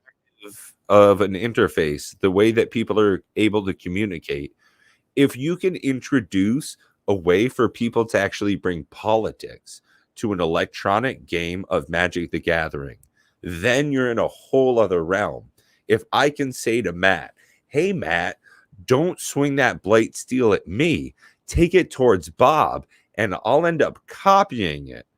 I'll help you out if you don't screw me over. Now, on MTG Arena, all I can do is say, good game. Your go. You can spam the same thing until you get muted. And that's all they need to do is provide a voice channel. And if somebody is being a dirty birdie, you just mute them, right? And they need to do like other MMOs and things out there that they, you know, this is not new, playing with people on the internet, and they have mute buttons and they have banned this person from your, you know, you have restricted lists that you can add people to and say, I don't want to play with this person. They're a dirty birdie. You know, rather than making a game that's just terrible. Because it's so tailored towards kids. You know, it's a 13 plus card game. You have to be able to put in an 18 plus access to be able to get the really good benefits. If you want to pay with money, you have to be an adult or have someone's card. So it's or have an adult consent for you. Absolutely. So you've got that in already of saying that this is tailored towards not kids. This isn't Nick Jr. online. You can say you've got murder. Obulette specifically means the gateway to an underground chamber in which you hold prisoners. That's a card. Murder. You know, fall from grace. Like all these are, yeah, like going into dungeons and shit. Like Obulette right there. Stuff when it comes to It's oubliette. Backwards for you, or is it not? It's backwards. All right. But it's oubliette, guys. Oubliette. Just hold it not backwards. oubliette. Yeah. But yeah, it would have like Hell's Caretaker. Yeah, is a card. I mean, yeah, it's like Of the death god, like things of that nature. Like, Yeah. this isn't specifically made for kids at this point, and especially when it comes to buying the physical product, this isn't something that's easy for new players if they're not of a certain financial stability to come into the game. So let us talk to each other. Let me put into comments, you suck, bro. I just want to be able to type that into a game when someone plays really shitty cards. Like, honestly, the whole roping thing, they need to like cut that timer in half. oh God. Yeah, when people just bugger along and let nothing happen. The dirtling. And then they'll let 2 of their ropes expire and get their 3rd one almost expired, and then they'll go. It's like they're testing you to see how patient you are to sit through that game, dude. They need to cut that rope It's like very I do that when I'm salty as fuck. I do that when I'm salty. But you see, and you're laughing about it, but there's somebody else on the other line going, seriously, I have 20 minutes to play today. Just because you suck at the game and you don't know what the fuck you're doing, you get to rope me? No. So we're like 2 hours in, and Bob, you got me for like 15 minutes right here. So I play on I did. I'm sorry. No, I had coffee before we started, so I'm good, bro. So I have a play group. We play for about 30 to 40 minutes at lunch, and people love to board wipe. They want to psych rift everything back to my hand. Oh, no, start all over. I can't. I have to stop and go back to playing my actual life instead of Magic the Gathering. So I love the idea that some people will consistently do that, just put you back. I want to be able to progress the game forward. I want to have fun and get my shit done. I like a Commander game. So when I watch Nitpicking Nerds, there's Joe and there's Beezy. Beezy would rather have twice as many games in the same amount of time. That's my jam. I don't want to keep playing the same game for 2 friggin' hours. That's a trudge. My buddy described me as a battle cruiser player. Oh, I totally get that. I've got actually another friend named Matt, and he does the same thing. He wants 80 power on board. Turn them all sideways. Turn 25. Yeah. I just don't see the satisfaction with going, I got an infinite combo with 2 cards. I win. My one buddy with the walking ballista and the Heliod. Yeah, I got 2 cards done. I win. It's like, that's just... I don't mind any of that, and I don't hate on anybody for that at all, right? It's just... That's better than somebody making you not play the game. That's why I hate my own Turgid deck. It's me not allowing anybody else at the table, along with Smokestack, to get rid of everything that's not a creature. You know, just here, get rid of everything all the time. I have all your stuff when you get rid of it. It's all sack stuff, so you don't even have a choice. Like, it's not like it doesn't matter if it's indestructible. It doesn't matter if it's hexproof. You know, I'm just making you sack your whole board state the whole game, the whole time. It's just oppressive as hell. Pat was actually there to play through that misery. You know, the one of the few times I actually piloted that deck. Because, like, I would like to have that in my play group in those super high-powered games, where it's like, if I'm playing Narset and I know by turn 10 I could win. Like, if I play it slow, if I play it smart, turn 10, I'm going to win by turn 10. So, like, having a Turgid deck, boy, that's a fun thing. You know, having super high powered. I've never heard before. I don't think you're in the majority. Hey, a Turgid deck, that'd be super fun. No, I've never played against it, but I hear it's horrible. Is when I know my deck is, so this is 100 cards with a hard loader. This probably cost $1 for this entire deck. Now, I have no issue when I lose against another deck, because that's the type of game I'm playing. It's all about the mental aspect. Ooh, shit, this one's going to be grindy. I have to do certain things. I like that challenge. I play games on hard because it's fun. I'm not supposed to win all the time. I want a Turgid. I want a Urza deck. I want those people to come in and beat me up sometimes. It's fun. Against my Piru deck? I don't like those. I'd rather. I love it. I'd rather play. You know, I'd rather be surprised by like what comes out. That's why I love draft. I love the fact that Matt punched my face in sideways with Cascade, because we all decided to draft, and oh, screw that red Cascade or green Cascade card. And he's like, I'll take it. I'll take that. I'll take every Cascade card, and it was great. And he just cascaded through and just steamrolled our faces sideways. Oh my god! So yeah, I wrote It was fun because, you know. Yeah, it's so fun. And I remember get to see, you know, you don't get to see those interactions. Yeah. I love drafting because you just don't know what to expect. I didn't even expect I played Liesa with a bunch of little flyers and there's a bumping, and boy, I beat their faces in sideways one of the games. Yeah. That was just a horrible thing to play against. Put two of those Liesas in the same deck together. Oh God, I love Liesa. She's so strong. I don't know why she's $1 because that is just she is an I don't know. amazing card. I'm not gonna lie. If I see her, I'm drafting her every time. Get your grip of them now. Not financial advice to the one person watching. Hey, this is for you.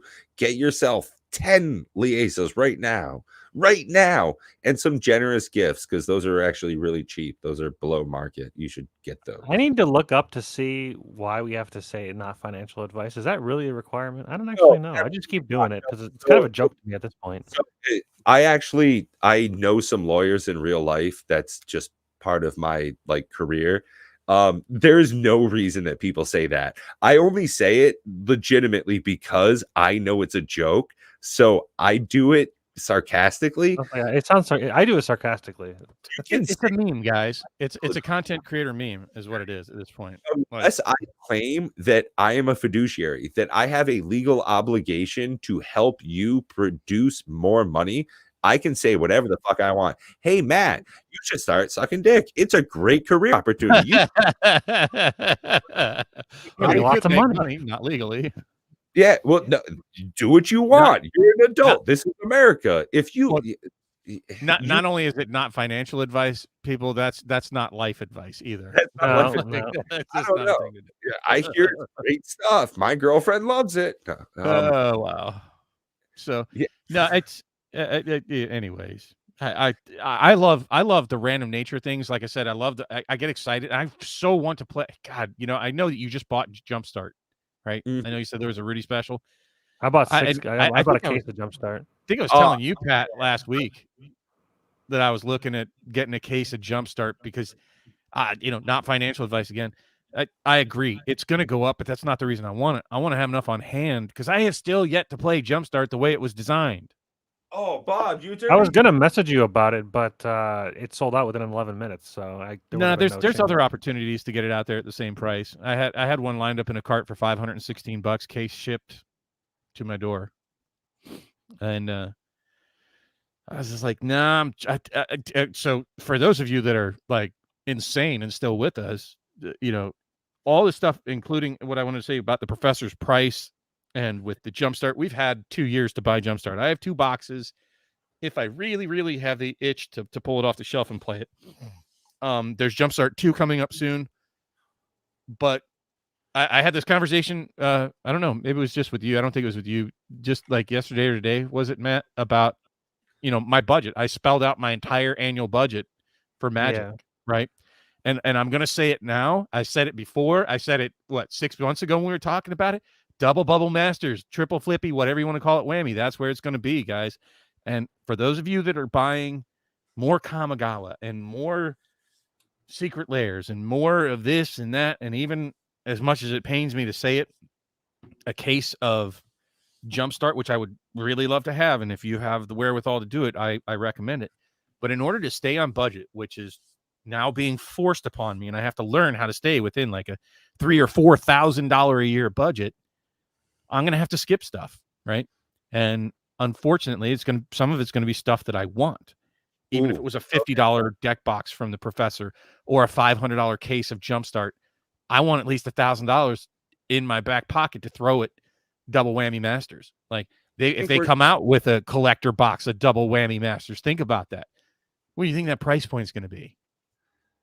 Yeah, I mean, when it might be 400. VIP editions, there's definitely going to be some very tasty products coming up.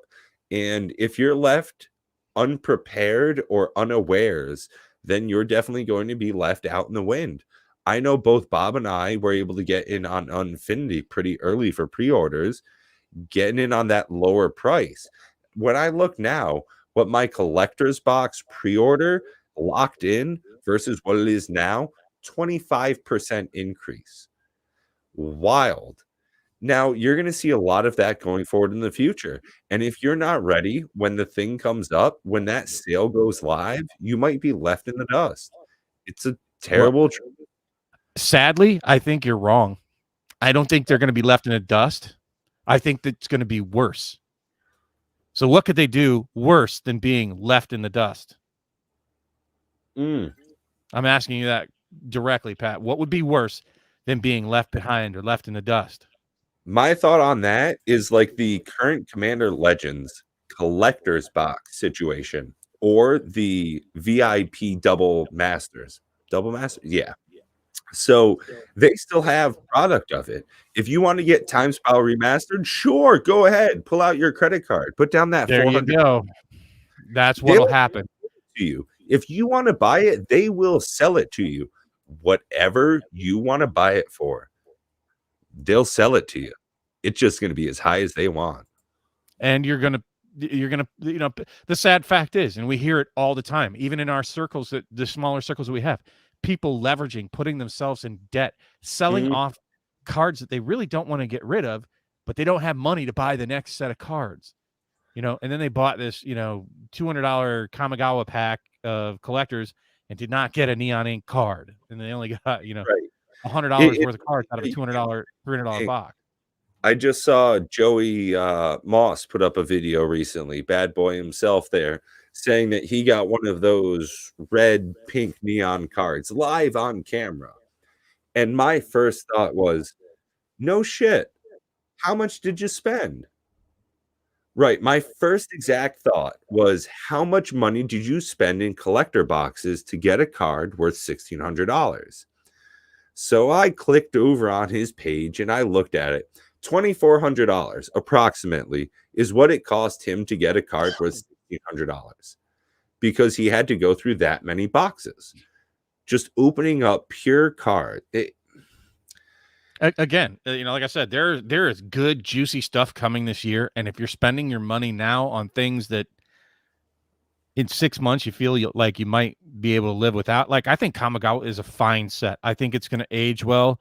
I think Rudy hypes it a little bit more than it deserves. It's a fine set. It is, I'm going to say, not quite on par with Ikoria, I don't think. The history will have to prove me out. Not quite on par with Throne of Eldraine, but somewhere between, I'm going to say, an Ikoria and a Zendikar Rising is where Kamigawa fits in. It's somewhere in that range. Or 21 kind of value. Well, people poo-poo on Core 21. I think they're really sleeping on Core 21. I don't know why it's not viewed as well as it should be. Yeah, that is a great. It's one of the best Emancipation ever. Peaks, man. 21. It's so good. It's such a good core set. Puppy dogs. It blows away pretty much anything of 2021. I mean, of the standard. I like Core 21 better if I was to like play either Kamigawa or Core 21. Ooh, I might choose Core 21. So I would say that's fair to say it's on par with it, but I think Core 21 is much better than people give it credit for. I wish I had a whole lot more than I do. I have one box, no collectors. It's a great, great set, and I think history will look back and say, yeah, that was a great, great set. Still, what I'm preaching to the choir about it. I know you guys are behind it, but Ikoria still. The more I look at that set as we go forward, no set boxes, regular draft and collectors. In the draft boxes, you get a box topper, which both of the products we're talking about right now, you're not getting box topper in either of those. So it's nice to be able to get that $20+ edition with that roll of dice on a better type of card. You've got those showcase cards, the full art foil lands. Those triumphs can be found in draft boxes, which is pretty wild. You can get that $50+ hit in a regular draft box. It's not super. I think the thing about Ikoria that really doesn't get talked about enough is the mutate mechanic. Mark my words, it's going to be troublesome for so many formats. Okay, so not in standard because it's not in standard anymore. But mutate, I think, still has so much room to be broken, right? When you think about it, let's put I don't know, on a Scutes, or not a Scutes form, but on what's his name, the green guy from Kaldheim, the indestructible little guy, Toski, Bear of Secrets. Yeah, there you go. Drop that on Toski. Yep. Right? Like, seriously? Because this is green. Just busted. So much busted stuff that you could do. And if this is your commander, you got an indestructible. Like, as soon as you drop this on Toski, your commander just became indestructible. And it has to attack every turn, but it's still indestructible. You know what I mean? It's like with that mutate mechanic, you can keep a migratory. It's going to be broken. If you do the Scute Swarm and Migratory Greathorn, that right there, 2-card combo, you start getting real nasty. Just it's ramp on ramp with ramping tokens. It's a fun little combo, a good little time. It's nice that we'll see those go forward. And Luris, super phenomenal card. Ferocious Great Shark. Pouncing. Luris just got banned. I don't know if you heard about that. Well, that's only in Modern. And sorry, Pikachu, but Modern's not my jam. No, I still got to give it a whirl. No, I mean, there's so many different things, not just the mutate, but I mean, mutate is great. Triomes, mutate, so many other great cards. The ultimatums that are in there. I mean, ultimatums can be backbreakers. Oh, and World so many games. I mean, that thing is coming right along in value. Let me pull that up right now. Sharknado. It's sort of a meme, but I mean, it's a very powerful enabler. I mean, that thing is a backbreaker in games itself. So I run that in both my Kaikar and Narset decks because it's really broken. You see what I'm saying? Ikoria is just, I've said it. It's fun. Yeah, and so many times. Matt even pointed out here that we get those punch cards in it. So even purely as a player, not even someone who's thinking about the monetary value, but the items you get in it. You get your regular draft packs. Boy, is it fun to rip wrappers. You get to get that $20, $25 topper. Oh, man, this is like a lottery inside of a lottery. And then you get those utilitarian items, the very worthwhile tokens, those punch cards that you can use if you're playing a draft in Throne of Eldraine. Those Ikoria punch card tokens, still helpful. Let me tell you, Auspicious Starix is an all-star, has won me so many games. Gemrazor, like I play that Joker in a lot of commander decks. Gemrazor is so useful. It gives reach, it gives trample, it blows up an artifact or enchantment when it comes into play. There's a 4/4 body. I mean, and the Ozolith guys. That card is sticking around for Ozolith's nice. That's like a new scroll rack type of utilitarian card. That thing is going to be around for a long time. How many token decks? Little +1/1s. Bob's pulling out stuff. He knows what's up. Yeah, the Ozolith is just that freaking good. No, I'm looking for the little red and blue guy because I play him in this deck. Oh, how about the Crystalline Giant, right? Oh, my God. Yep. So I've got a couple of friends that play that, both in Odric, which is a phenomenally powerful deck so early.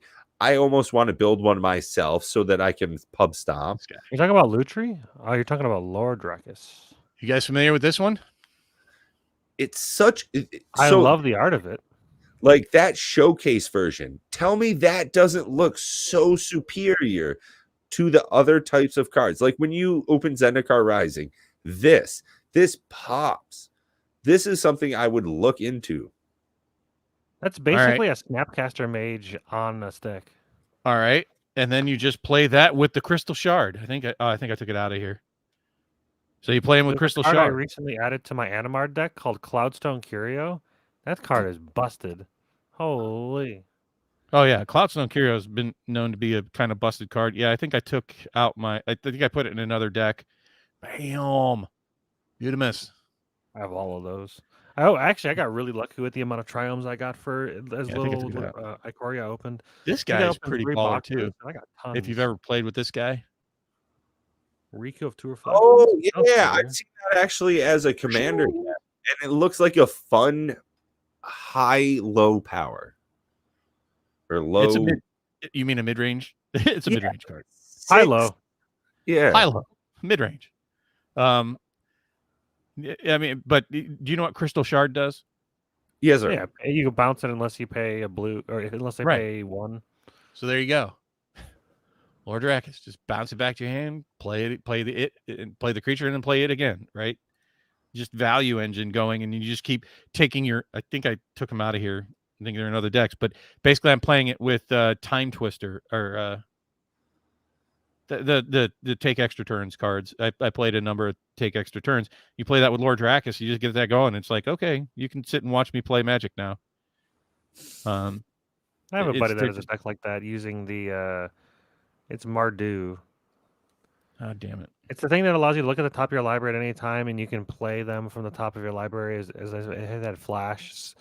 And then he basically uses that and top a bunch of times, and then he can just go through his entire deck eventually using Karn.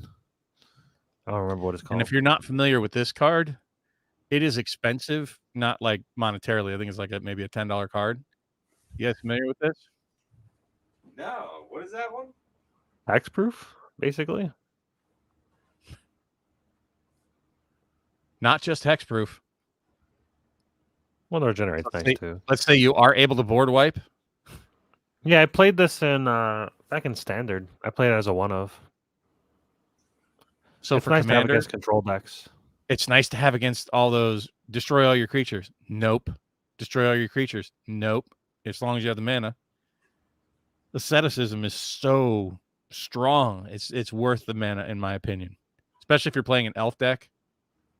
Because people are trying to wipe your stuff. First off, they can't target them. Secondly, even if they can board wipe most of the time, you can just regenerate at least the key ones. Keep your stuff going. So just a busted cards card like that to me, I don't like because they kind of like almost force you to just hold mana up for no reason. I don't know. Like the one turn you don't hold the mana up is when they board wipe. It's like, well, then I don't know. The card did nothing, so it's kind of I don't know. I don't like those kind of cards. Yeah, the card didn't do nothing. Often it feels that way for me when I play a bunch of games where like I'll hold up mana and they don't do it, and then I do it and I didn't hold up mana and bam, that's when the spell comes. Well, but that's why you hold up the mana, because they're waiting to BBD you, right? No, for sure. That's like a term I'm going to use now. Yeah, I'm going to BBD. What do you mean? Yeah, I counterspell. Yeah. So, no, I think Ikoria is just it's going to age super well. I was actually thinking about that today, but boy, I don't know if we want to save that for another topic. Did you guys watch Moxman this week talking about his concern about sealed boxes not going up in value? Started doing a weekly thing, and I caught his today, but I didn't catch Moxman's in the last day or two here. So he was talking about how some boxes have not appreciated the way that he expected them to, or they've kind of stalled. And, he's even said it himself, and I've said it over and over again. I target when I'm buying more than just a one-of to have for like a backdrop when I eventually get my studio really set up the way I want it. Most of my boxes, I hate to say it, and you guys might want to punch me in the face for saying it, I'm buying them just so they're going to be studio decorations. However, there are boxes I buy because I like the product, like Commander Legends. I want to draft the shit out of it now and 10 years from now. Jumpstart, I'd like to have more of. The boxes that are going to appreciate more, and like he's got some, are some of the Masters products that he has, which I've started noticing I'm gravitating more towards specialty products and far less of the standard products. So when I'm talking up Ikoria and I only have like 1 or 2 boxes of Ikoria, so it's that's my total position. Or like Core 21, I have 1 box. I wish I had more. Now, this is a card I can get behind. This is a card I add into my budget deck. This is just so good for Sephiroth. Counters a spell with 1 blue, comes back, triggers Sephiroth, counter another spell, trigger Sephiroth again. You're going to go to the dungeon, complete the dungeon. She comes back, counter some more spells. It's just a great card. I hope we see more dungeon support. Yeah. Especially in Baldur's Gate. I hope they bring in some dungeon support. Bring more dungeons. Hell yeah. But, like I'm saying with what Moxman was talking about, if you're buying boxes, don't just buy them purely because you are speculating that they're going to go up. buy boxes that you like. Because when you look back at it, the boxes I really liked opening back in the day, those are the boxes that have appreciated super well. The Stronghold, I loved opening it back in the day. Urza Saga, loved opening it back in the day. I loved opening Kaladesh. I liked the product. I liked what was in it. So if you enjoy cracking packs for a set, if you really enjoy the set itself, like we're hearing a lot about Kamigawa, it's probably going to age well. People loved Throne of Eldraine when they were cracking it. People, to a limited extent, because the world went all sideways during Ikoria, had it not been that, people would have loved it even more. Commander's Legends really got kind of screwed in that arena. Jumpstart, people have clearly opened the crap out of that on a lot of channels. Like when you watch like Kodran Cards, people, repeatedly, they love what Modern Horizons 1 and Modern Horizons 2, Commander Legends. Like they'll pay the double price of the pack as opposed to opening, instead of $3 for 2 packs of Strixhaven, they'll open 1 pack of Commander Legends, right? And they just like it better. Yeah, you watch over on Kodran Cards, or even when you go down to your local LGS. I mean, it's absolutely, you're paying for a better product, so it's worthwhile. The whole reason why people don't use it, why they're not into Zendikar Rising, why they don't want to get a whole bunch of Strixhaven, why they don't want to get into the Innistrad sets, it's just like not worthwhile. He seemed to be confused why Gatecrash wasn't going up, just because like it's old. And I'm like, well, because it wasn't a well received product. Homelands was that what it's called? Homelands? Yeah, sure that's what it was. Was not well received. That Fallen Empire is not well received. Chronicles not well received. And those are boxes that have relatively not gone up like their partner, their neighboring sets. So when you're buying things, try to think about that. How well did I like this before you decide to invest in buying, umpteen boxes? Was it a product that you enjoyed? So that way, if it's sitting on your shelf and all this cardboard goes to zero, you're like, so what? I enjoyed it, and someday I'll open it with my buddies. Yep. Yeah. And chances are those are the same products that everybody else out there enjoys. Like, raise your hand if you did not enjoy opening Modern Horizons 2. Nope, I liked it. Right. That was so I liked it even if the cards didn't have value, I still liked it because the cards were good. As long as I didn't see Dermotaxi, I had a good time. So yeah, there's going to be some want packs in there. So the inevitable betrayals. But that's what I'm saying. Like, try to think about that. How I don't think that the Crimson Vow and Midnight Hunts are going to be, and AFRs, they're not going to age as well as the sets around them for that very reason, that they don't in 5-10 years, they're not going to evoke those, man, I had a blast opening and playing that. Right. So, and not limited either. People didn't enjoy opening up Rise of Eldrazi. It's just that you couldn't get a lot of it. So when you look back, that's where the price spike is. When you look back and say, oh man, Zendikar Rising was the best set around, you can fuck right off. No one's going to say that. No one's going to think that. And there was such availability of the product that no one's going to have a hard time getting it if they want it either. As we go forward, getting Commander Legends first print collector's boxes, that's not going to get easier from here on out. So the idea of investing into certain products, for sure. But the idea of investing into something you want to have later, that's the biggest thing. I'm going to love Ikoria in a year from now. I can't wait to bust those out of the closet and draft it. Think about it in 5 years from now. Think about it 10 years from now. Yeah. Right? You're really, if you're that nostalgic about it already and it's only 2 years old, think about how that's going to, age, and you're just sitting there and that anticipation and the marination is building. For that right moment. It's like storing a fancy bottle of champagne or Cristal or something that you're saving for that right moment. And I would say take that as a little guide to help you of where to put your money. And I'll tell you what, Double Bubble Masters is probably going to do that for me, though. I think it's got a very weird way to draft, but it was fun to open Double Masters. I opened very little because it was always seemed pricey compared to like stuff that I still wanted at the time. Right. And I'm just here's what I think. I think it's going to sort of scratch that next Modern Horizons 2 style itch. Like Modern Horizons 2, I still have some sitting on my quite a bit sitting on my shelf sealed, and when I'm drinking my drinks, watching some Foil Quest, I'm like, man, I want to open some packs. If I want to open anything, what do I want to open? Ooh, I'd really like to open Modern Horizons 2, but oh no, I'll lose so much money. I just need to let it sit. But it does. Those thoughts creep into my mind. Like, ooh, I want to go down and grab a box. Thank God I'm fucking lazy and I don't go downstairs and grab a box when I'm drunk. My stuff wouldn't be sealed. Yeah. And Just feels that sometimes. It's like right now, I got a couple $100 aside, and it was like, man, Kamigawa's real nice. Shit, no, I got to be smart. I got to do nothing for the next 4 months with this money because I want to do something 4 months with this money. I have to confess, I dropped $160 on Magic today on a product I definitely should not have bought. Oh, Bob, what did you do? It's a curiosity thing, and it's like I haven't found a lot out there on it. Are you familiar with the mystery power box? No. It's a new thing. If you Google it, let me see if I can't find one.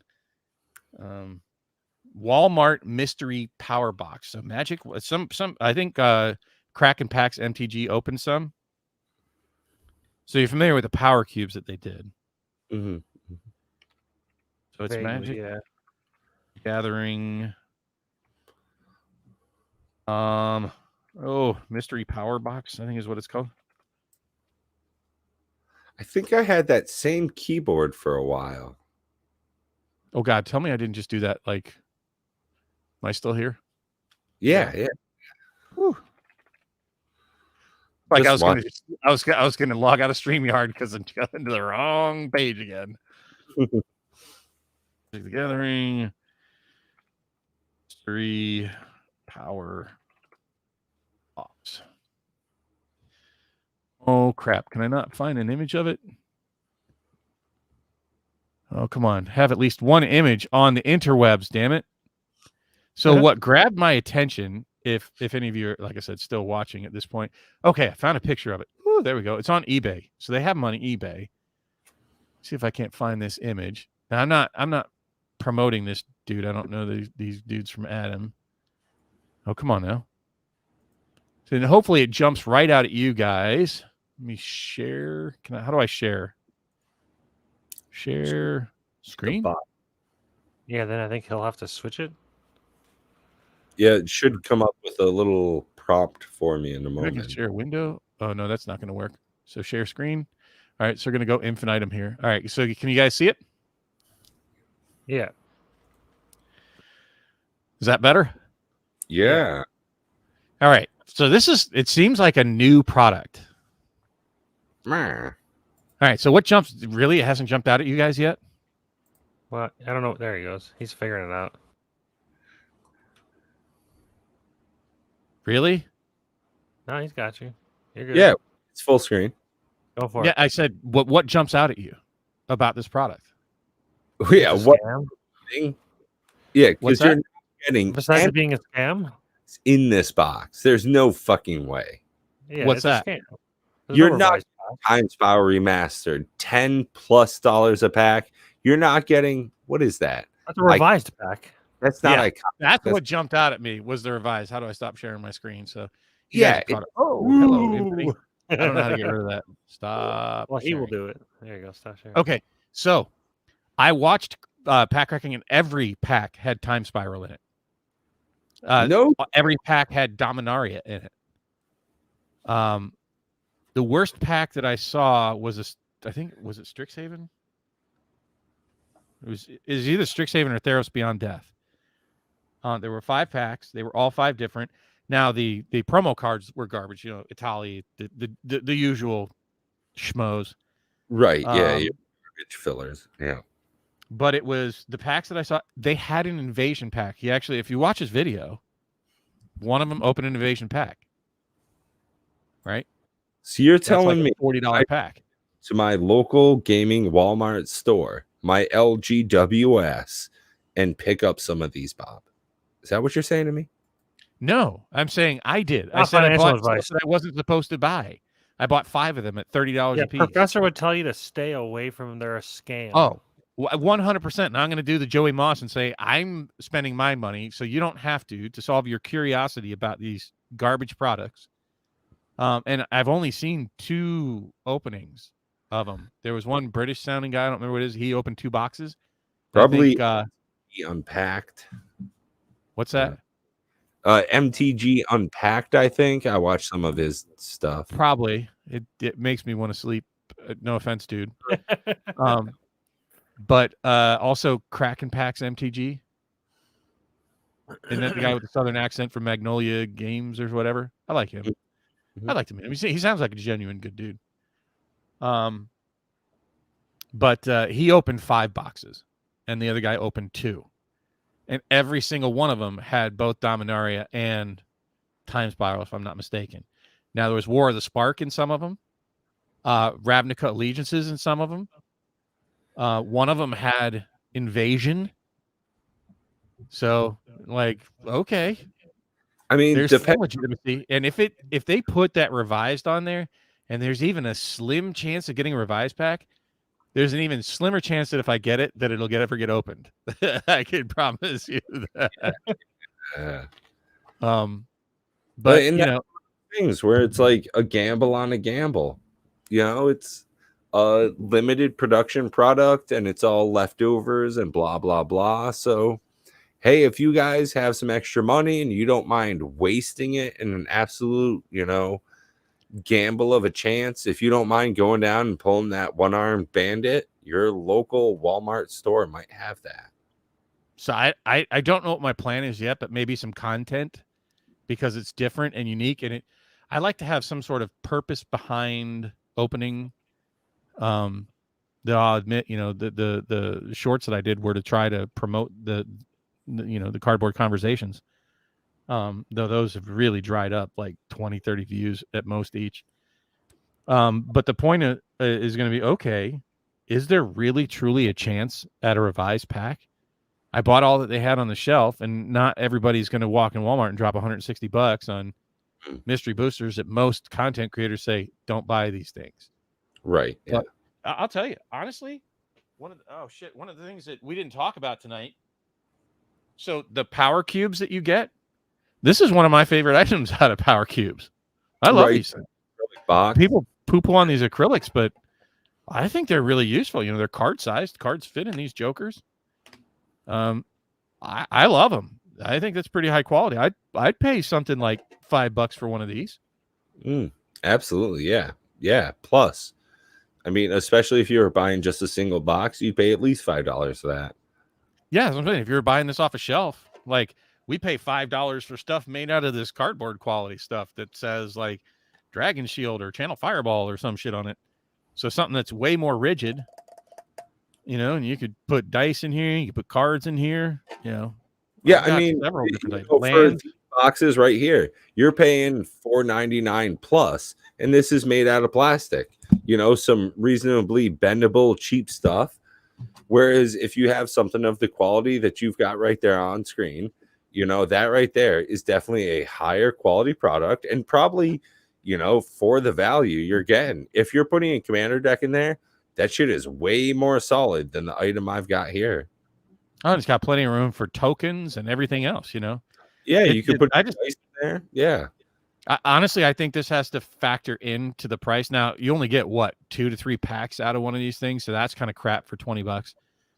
But the $30 for 5 packs, and I don't really care about the promo tokens. The promos, they're going to be 10-cent promo. But Italy is such a beast, dude. I so want to play with him more. What a threat when he hits the board for Commander. Have you ever played against him? Yeah. Italy Primal Roar. Oh my God, you need to look him up, Matt. That is the red dude, the red dragon. Fun little thing. Yeah, I play him in my my Animar deck. Now drop Helm of the Host on him. Yeah, it's a fun little shenanigans. It's pretty lively, lots of interactions, not just for you, but for other people on the board. Even when you're doing something, they get to do something as well. So it hits a lot of the things right there. They don't get to do something. They just get to watch you steal their stuff.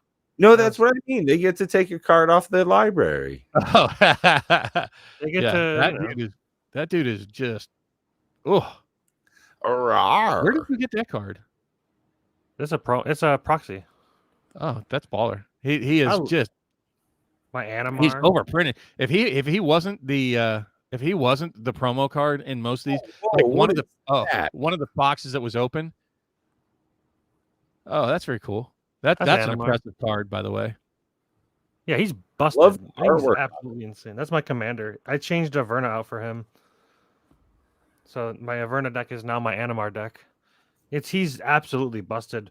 Pro black white. Whenever you cast a creature spell, you put a 1/1 counter. Creature spells you cast cost 1 colorless less to cast for each counter on him. Yeah, it starts making like every cascade counts as a cast, so it's a cascade deck still. And then if you have dash counter, that's dash count as a cast. What was that? Does dash count as cast? Dash? I don't know. I don't never believe played a dash card. Ragavan is a dash card. It should count as a cast then. So at any rate, they did pull 2 Atalis out of the same box for the 2 promos. I was like, well, that's kind of janky. Like one of the most overprinted, promo cards. So as I said, I think that the promo cards out of those are garbage. I don't know what I want to do with those yet, but I feel like I want to make a video just probably not opening the pack, so people are going to go, what? Yeah, but just open the boxes just to see what packs are in there. What's that? It's like, what's inside? Nope. I'll see what packs came. No, in what it. packs? Yeah, not the card. Because I mean, once you get beyond that, then it's no longer the responsibility of Walmart or whoever made those to give you the value. They have no control over what's in the packs, right? Right. It's WotC at that point. Yeah. The time spiral packs were all the blister packs. Oh, well, that's actually a better percentage. And they said 1 in 10 boxes is seeded with a special pack. Yeah. They had like Modern Masters on there and stuff. So I'll be honest, every one of them seemed to have pretty close, because I agree with you. It's $10 a pack for the time spiral, plus at least pretty close to $8 a pack now for Dominaria, somewhere around there. Yeah, 7+ at least. Yeah. Right. Hey, as long as they're not repacked, you're good to go. No, they're not repacks. I mean, this is whatever I think it's probably RJ Holdings or whatever it is. And War of the Spark, those aren't cheap either. Those got to be at least $5-6 a pack. Same thing with Theros Beyond, or I'm sorry, Throne of Eldraine. They're getting up there around $4 or $5 a pack. So I mean, you get 5 packs like that. That's not terrible. It's not like you're getting Strixhaven and Zendikar Rising and AFR and Crimson Vow. If that's what was in there, I'd be like, ugh. No, you can just F right off on that. But anyways, pack in from time to time, even if it's like, M21. Shit, that'd be fun. I don't know if they have collector packs, but they said 1 in 10 boxes is seeded. I don't know what they have in. No, but I think that would be an interesting addition into that product line, is from time to time where they're able to insert those products as well. Throw in a pack of Urza's Destiny. Yeah, or even if, one of the hit packs was a collector's of some sorts. Or a Stronghold. Yeah. Or a Weatherlight, things that aren't impossible. It's not like throwing, like Revise is way more impossible than that. I don't know why they put it on the box, but man, can you imagine if I make a video and I pull a Revise pack out of one of those jokers? That sucker is going to go viral. Might get 100 views. On eBay listings, an eBay page is going to have a whole handful of cards. They're going to show, oh, hey, you could get any of these cards. Yeah, but that one right there, That's the one that's worth a whole bunch of money, and you barely get to see it way in the back. That's how I imagine these products are being touted. Like the chance for you to actually pull a really valuable pack is You mean probably like a you yeah, mean like a neon pink card? it's probably yeah, it's equitable to something of that rarity, I'd say. Sure. But hey, you never know. Yeah, the shit You know. happens. That's why people play the lottery. You know, they sell at every gas station in every state. Going down the rabbit hole here. I think this needs to be a whole nother episode, but I think Oh. that's the right direction. I think Hidegetsu is a garbage card. I'm not super excited about a serialized Viscera Seer. But I think that's the right direction. Look, that is way more of the right direction than the reserve list, right? Those don't affect the availability of the cards to anybody, yet you're putting in current print Magic cards that are valuable, that are being chased after, that people want, that generates excitement, that sells packs. Look, you can do it, Watsy. You don't need the reserve list to have valuable cards in your repertoire. Right. You know, In a $20 pack, you can get something that's worth over $1,000. And isn't that an exciting movement for the Magic community? imagine if they had Meat Hook Massacre Wow. serialized. Boy, yo. Right? Or How much would that Joker be worth? now, so my personal guess is that we're going to see Ancient Tomb reprinted in the next couple of months. By the end of the year, we'll probably see a reprinting of that one. Double Pretty, Masters. you know, it's low price, under $60. It seems like a decent chase card. Now we'll probably see something of that quality reprinted in those. Imagine if they did that in a higher sought after version. If they made something that was individualized art, something of that, you know, something harder to get. A one of Yeah, right. $1 million card. I- If it's a one Only of one all right, in the world. think about this: a one of one serialized Soul Ring. How much would that command on the open market? $5. A one of one serialized Monocrypt. What's really hard, $1 Right? Seriously, somebody's gonna buy it. no, so that's the oddity of it, is if you have one of them, you can only sell it one time, and that becomes the new marker of price for that item. Now, if you have 10 cards of Soul Ring that are all one of one printings, so you have 10 different artists and they all make Soul Ring, and each one is an individualized card.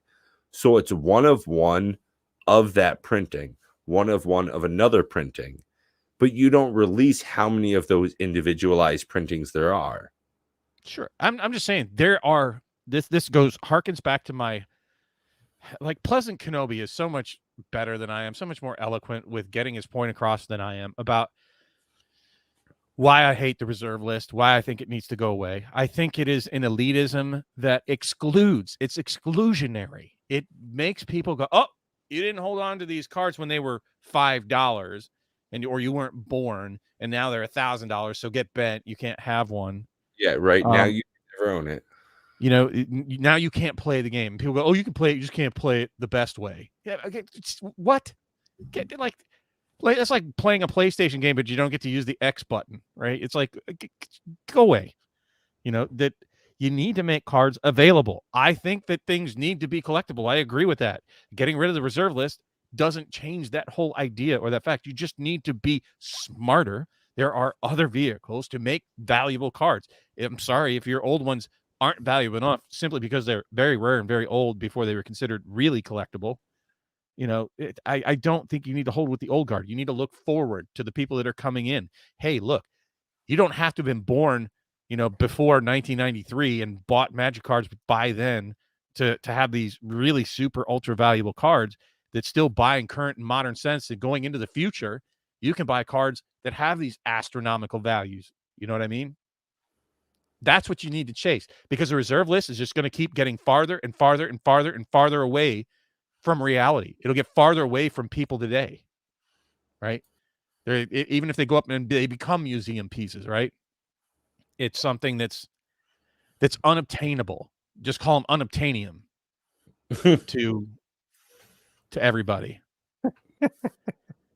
So it's, I don't know, and I think that this is the right way to go. The neon ink, I don't care what they do, make them super duper pooper special. You know that they can have the confidence of buying current Magic products and having value.